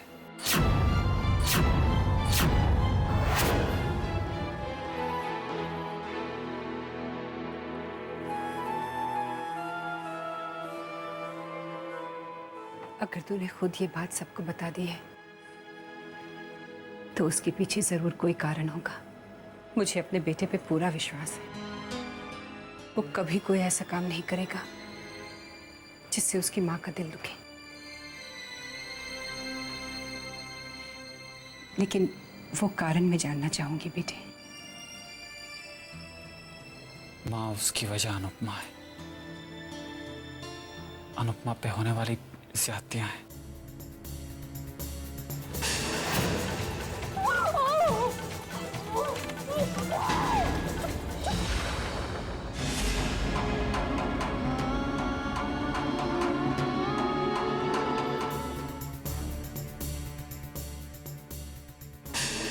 क्या हुआ ना?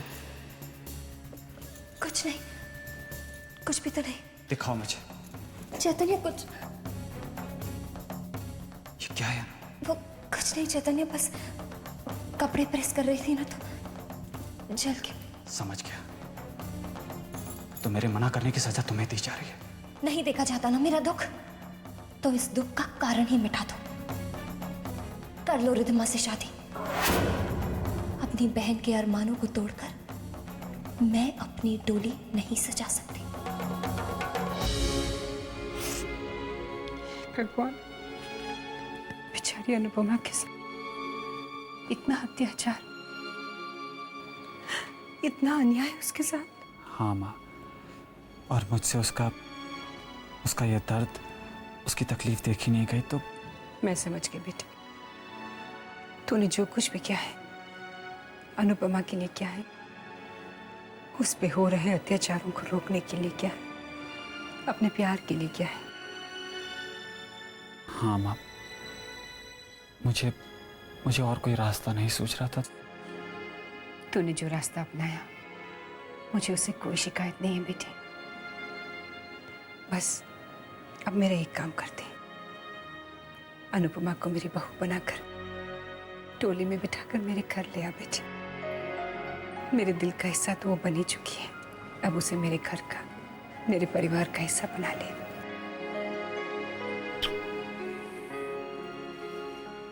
माँ, आपका आशीर्वाद अगर मेरे साथ है तो मुझे ऐसा करने से कोई नहीं रोक सकता।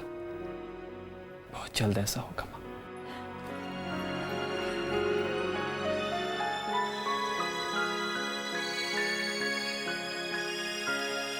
रुको रिद्धिमा। पुत्र, मेरे रुकने से क्या होगा मॉम? तंग आ गई मैं सबसे। सगाई का मुहूर्त सर पे आ रहा है और ऊपर से वो शारदा आंटी है। मुझे मेरी बहू कह के मेरा दिमाग खराब कर दिया उन्होंने। और एक पापा है, देखा है उन्हें? चैतन्य जैसा दामाद पाने की खुशी उनसे संभाली नहीं जा रही है। और एक आप दोनों हैं, आप दोनों तो सच्चाई जानती हैं, फिर भी इसे रोकने के लिए कुछ कर नहीं रही हैं। तो फिर मुझे जाकर कुछ ना कुछ करना पड़ेगा ना। जब से चैतन्य ने मुझे उसके बारे में सब कुछ बताया है, मैं तो उसकी शक्ल तक नहीं देखना चाहती। मैं जा रही हूँ। चैतन्य, तुम मेरी बात का जवाब क्यों नहीं दे रहे हो? मुझे बताओ कि तुमने रिद्धिमा से क्या कहा। चैतन्य, तुम्हें मुझे बताना ही होगा। सिर्फ एक सच कहा। कैसा सच? मुझे इस बारे में कोई बात नहीं करनी। तुम्हें मुझे सच बताना ही होगा।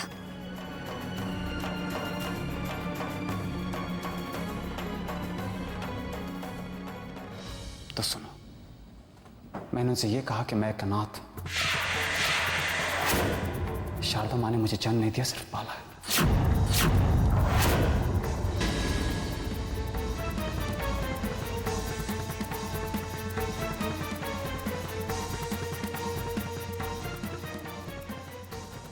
जन्म देने वाली माँ ने जन्म देते ही मुझे अनाथ आश्रम के दरवाजे पे छोड़ दिया था। शारदा माँ ने मुझे इन्हीं के अनाथ आश्रम से गोद लिया था।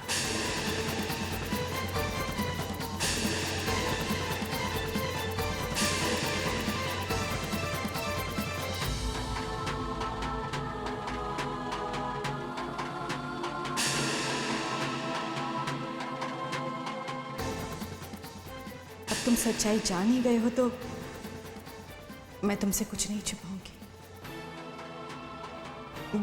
बेटा, रिद्धिमा तुम्हें पसंद जरूर करती है, मगर आज भी मनी मन वो मोहित को चाहती है।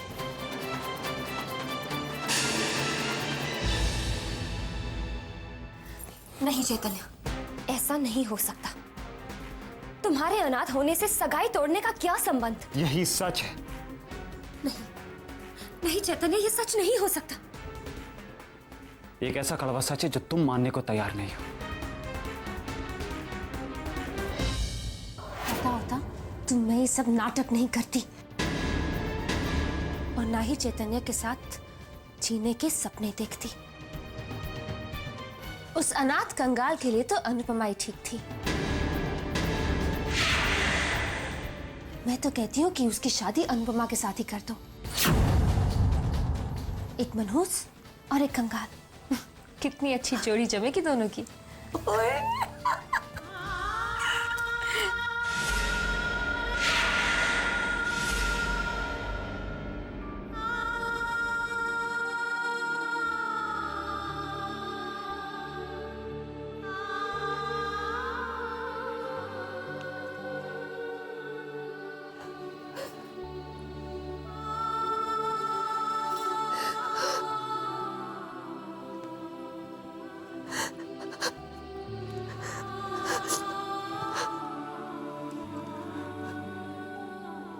मैंने झूठ नहीं कहा था।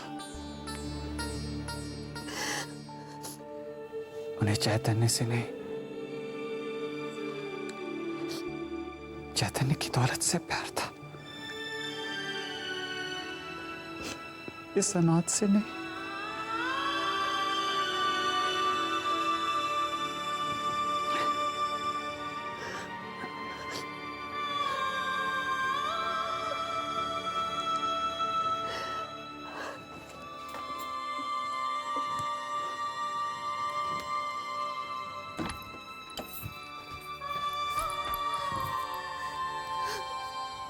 उस अनाथ कंगाल के लिए तो अनुपमा ही ठीक थी। वो मनहूस और ये कंगाल, कितनी अच्छी जोड़ी जमेगी दोनों की।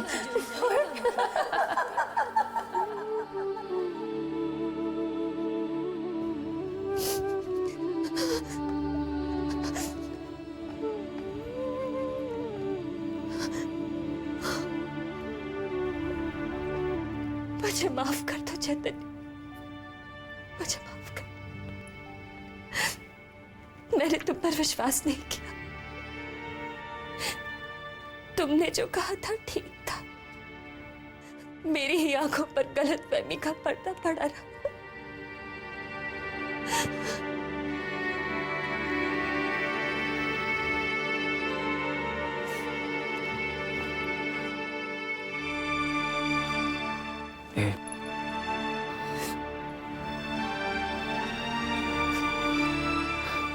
बस अनु, और मत रो। मैं तो सिर्फ तुम्हारी आंखों को एक सच्चाई दिखाना चाहता था, तुम्हारे कानों को एक सच सुनाना चाहता था। पर अब तुम बिल्कुल फिक्र मत करो, सब ठीक हो जाएगा।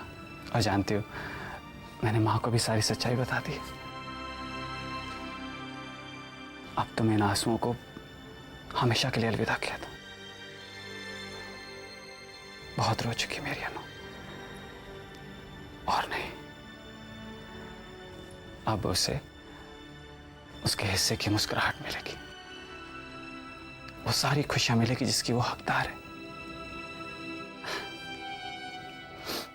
अब देखना वक्त और हालात कैसे तुम्हारा साथ देंगे। वही लोग जो हम दोनों में दूरियां पैदा कर रहे थे, अब वही लोग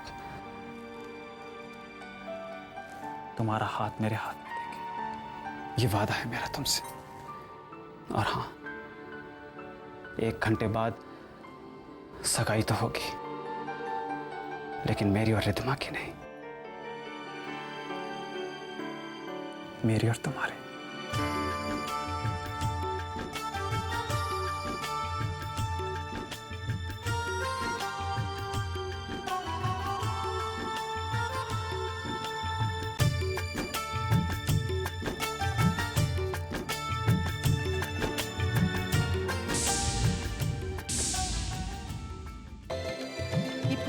माँ को थैंक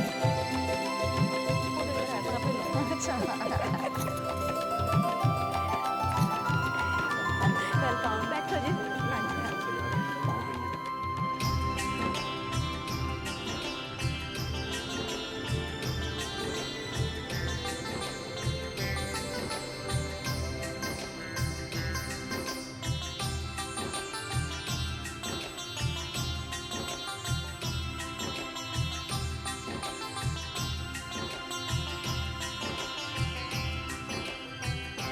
रिद्धिमा इतनी खुश क्यों लग रही है?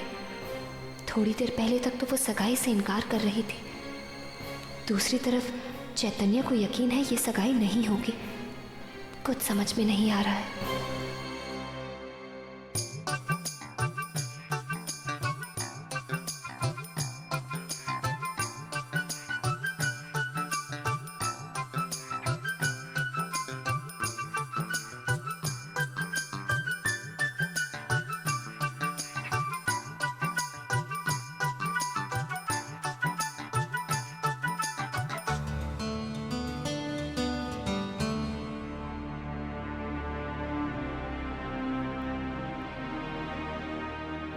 हाँ, फ्रूट्स चाहिए और मिठाई।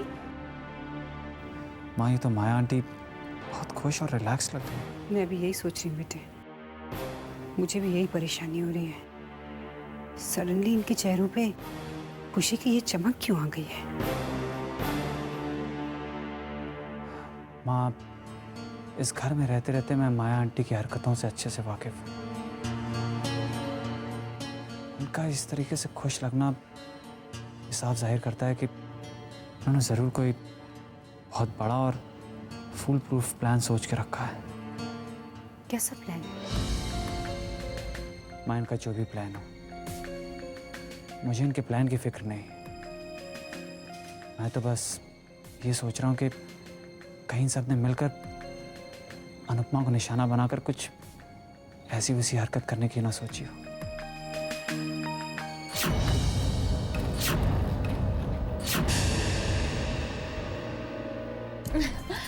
दीदी देखो ना कैसी लग रही हूँ मैं। अगर मैंने चैतन्य की होश ना उड़ा दिए तो मेरा नाम भी रिद्धिमा नहीं। नमस्ते अंकल। बेटा, बहुत बहुत बधाई। तुम्हारी और रिद्धिमा की जोड़ी बहुत खूबसूरत लगेगी। Thank you uncle. भाभी, आपको भी बहुत बहुत बधाई। थैंक यू भाई साहब। Excuse me uncle. भाभी, क्या बात है, इंद्रजीत और पद्मिनी नजर नहीं आए? नहीं भाई साहब, वो तो आने को बिल्कुल तैयार थे, लेकिन आप तो जानते हैं ना हमारे वो हवेली का केस चल रहा है, तो इसलिए इंद्रजीत को रुक जाना पड़ा। और पद्मिनी के पिताजी की तबीयत अचानक खराब हो गई, तो उसे वहाँ जाना पड़ा, तो वो आ नहीं पाई।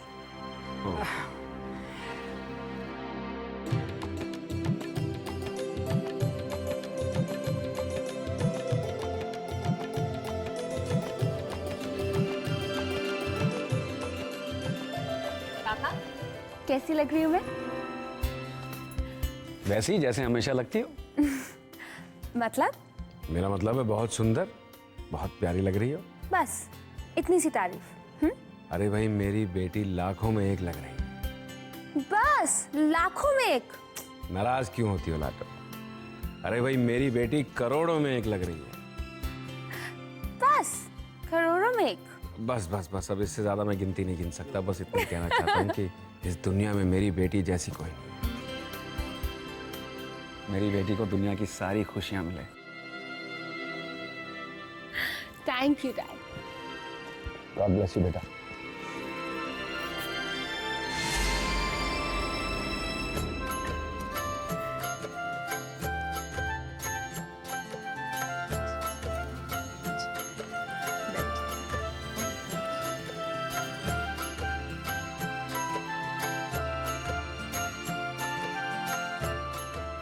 पंडित जी, सगाई की रस्म शुरू कीजिए।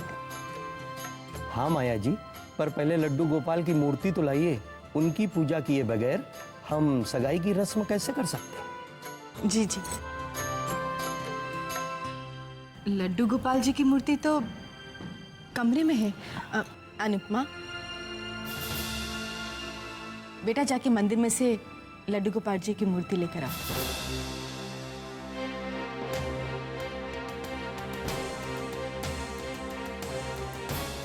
जाना बेटा। जी।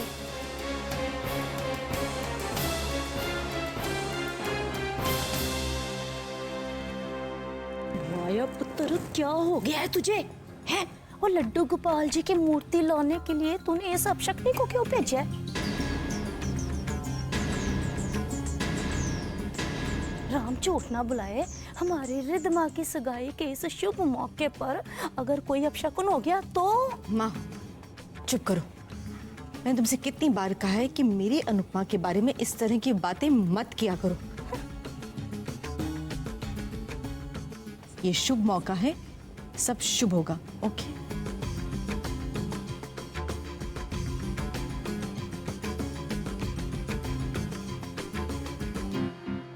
अगर इस वक्त माया आंटी ने कुछ गड़बड़ नहीं की तो वाकई बहुत गड़बड़ हो जाएगी।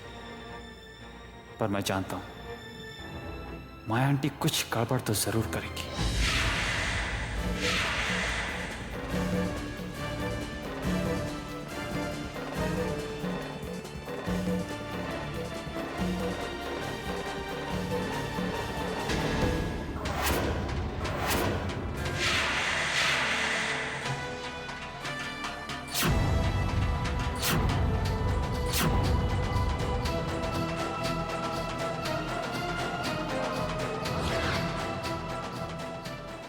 मूर्ति कहाँ गई? थोड़ी देर पहले मैंने खुद यहीं पर देखी थी, फिर कहाँ चली गई?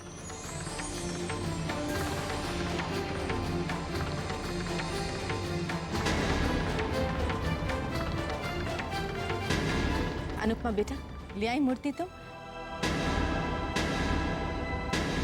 लाओ पंडित जी को दे दो।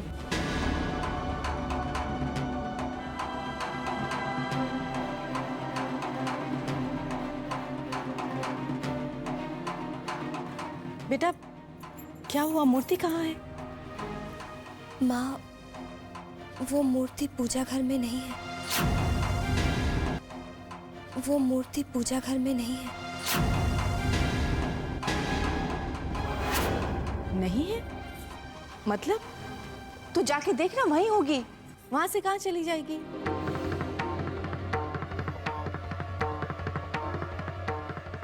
मैंने पूजा घर में सब जगह ढूंढ लिया, पर वहां नहीं है। राम राम राम, लो पड़ गया ना विघन।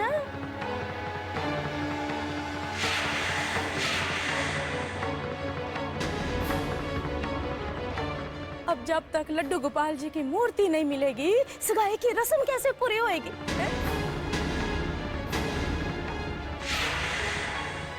कहा था तुझे मैंने कि इस मनहूस अपशक्नी को मत भेज लड्डू गोपाल जी की मूर्ति लाने के लिए। ले, हो गया ना अपशकुन? राम।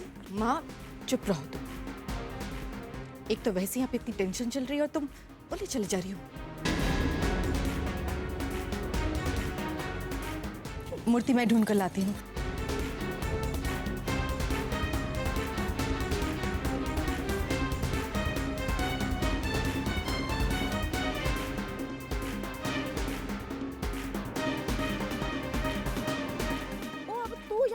क्या कर रही है? अच्छा, माया पुत्र की मदद कर लड्डू गोपाल जी की मूर्ति ढूंढने में। और जा भी अब।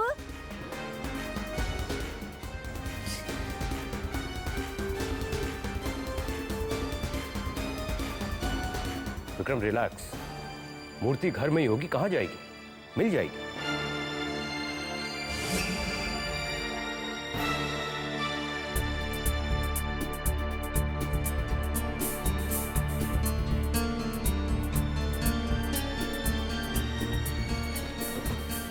सुनिए जी, मैंने पूरा रूम देख लिया, लड्डू गोपाल जी की मूर्ति कहीं नहीं मिली।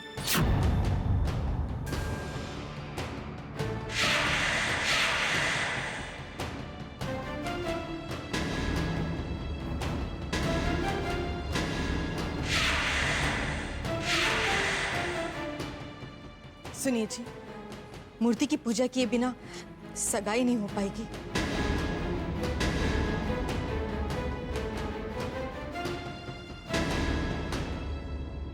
मैं तो कहती हूँ कि सगाई की रस्म को टाल दीजिए।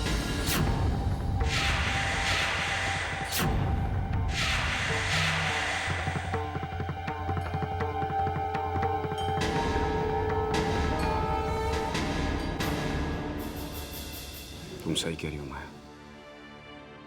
हमारे घर के परंपरा के अनुसार लड्डू गोपाल की पूजा किए बिना तो ये सगाई हो ही नहीं सकती।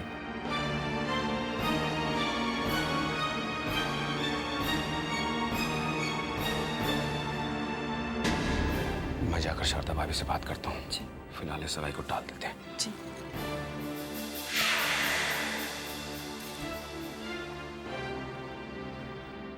शारदा भाभी, मैं माफी चाहता हूँ।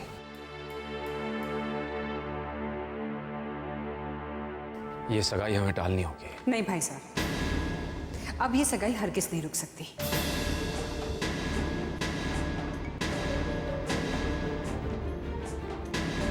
मैं समझ सकती हूँ आपके खानदान की जो परंपरा है, लेकिन हमारा मानना ये है कि भगवान तो कण कण में होते हैं, हमारे दिलों में होते हैं।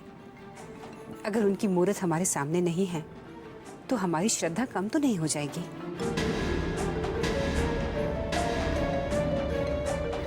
जब वो सामने नहीं होते तो क्या हम हाथ जोड़ के उनसे प्रार्थना नहीं करते हैं? मेरी बात मानिए, भगवान का नाम लीजिए और ये शुभ रस्म कीजिए, इसे टालिए मत।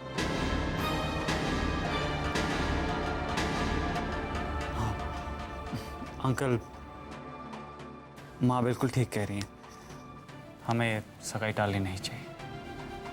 विक्रम, शारदा भाभी बिल्कुल ठीक कह रही हैं। हम सभी जानते हैं कि भगवान कण कण में बसते हैं, सर्वव्यापी हैं।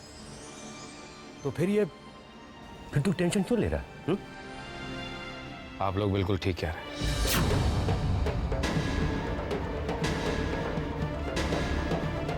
आप लोगों की बातों से सहमत होकर मुझे लगता है ये सगाई कर लेनी चाहिए हमें।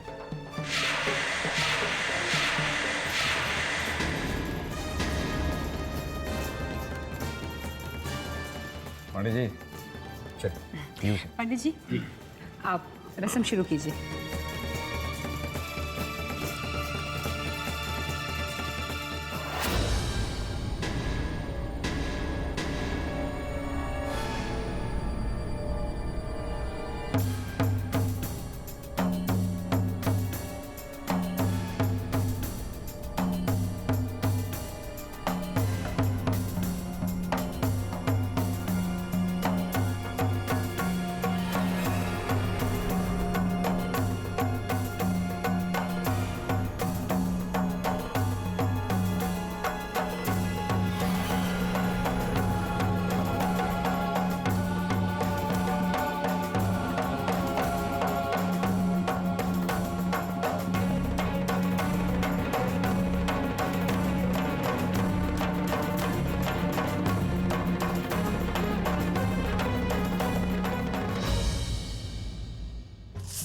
माँ, ये लड्डू गोपाल जी की मूर्ति की चोरी का बहाना ही चैतन्य और रिद्धिमा की सगाई को तोड़ सकता था, मगर ऐसा कुछ नहीं हुआ। मुझे समझ में नहीं आ रहा मैं क्या करूं और ये सगाई को कैसे। माँ, ये लड्डू गोपाल जी की मूर्ति की चोरी का बहाना ही चैतन्य और रिद्धिमा की सगाई को तोड़ सकता था, मगर ऐसा कुछ नहीं हुआ। मुझे समझ में नहीं आ रहा मैं क्या करूं और ये सगाई को कैसे।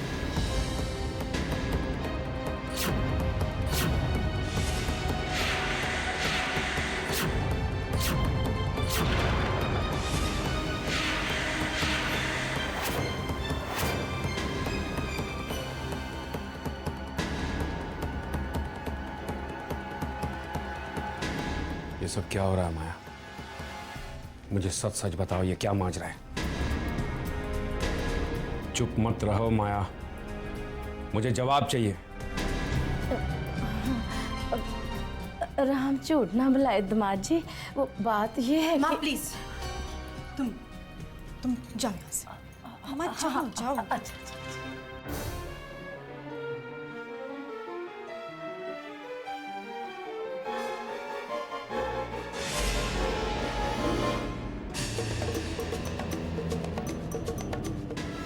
मूर्ति मिलने के बाद भी मैंने झूठ कहा कि मुझे मूर्ति नहीं मिली।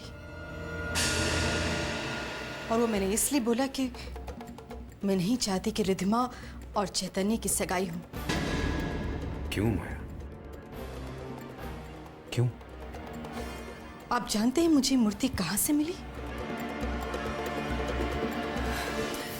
ये मूर्ति मुझे अनुपमा के कमरे से मिली। बहुत प्यार से समझाने के बाद, डांटने के बाद अनुपमा ने खुद मुझे बताया कि ये मूर्ति उसने चुराकर छुपाकर अपने कमरे में रख ली थी क्योंकि अनुपमा नहीं चाहती थी कि चैतन्य और रिद्धिमा की सगाई हो। मेरे बहुत पूछने, बहुत समझाने के बाद खुद अनुपमा ने मुझे ये बताया कि वो चैतन्य से प्यार करती है। अब आप ही बताइए, ऐसे में मैं क्या करती? मेरी ममता, मेरा प्यार एक दोहराए पे खड़े थे।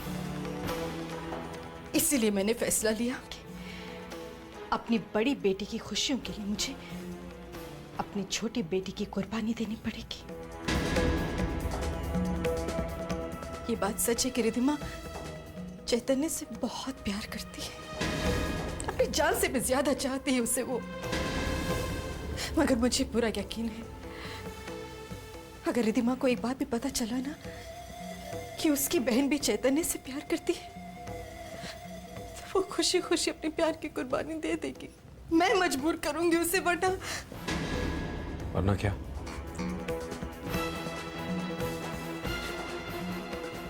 वरना अनुपमा अपनी जान दे देगी। ऐसा कुछ नहीं होगा माया। अनुपमा अपनी जान की धमकी देकर तुम्हें और रिद्धिमा को ब्लैकमेल नहीं कर सकती। मैं अभी जाकर बात करूं। नहीं, आप अनुपमा से कुछ नहीं कहेंगे। अगर अनुपमा ने अपने आप को कुछ कर लिया ना तो मैं अपने आप को कभी माफ नहीं कर पाऊंगी। प्लीज प्लीज, आपको मेरी कसम है, आप अनुपमा से कुछ नहीं कहेंगे। मैं आपसे अनुपमा की खुशियों की भीख मांगती हूँ। प्लीज मेरे ममता के दर्द को समझने की कोशिश कीजिए। मैं आपको अनुपमा की खुशियों का वास्ता देती हूँ। Please please. ये नहीं हो सकता माया। रिद्धिमा और चैतन्य की सगाई की रस्में शुरू हो गई हैं। अब कैसे हम ये...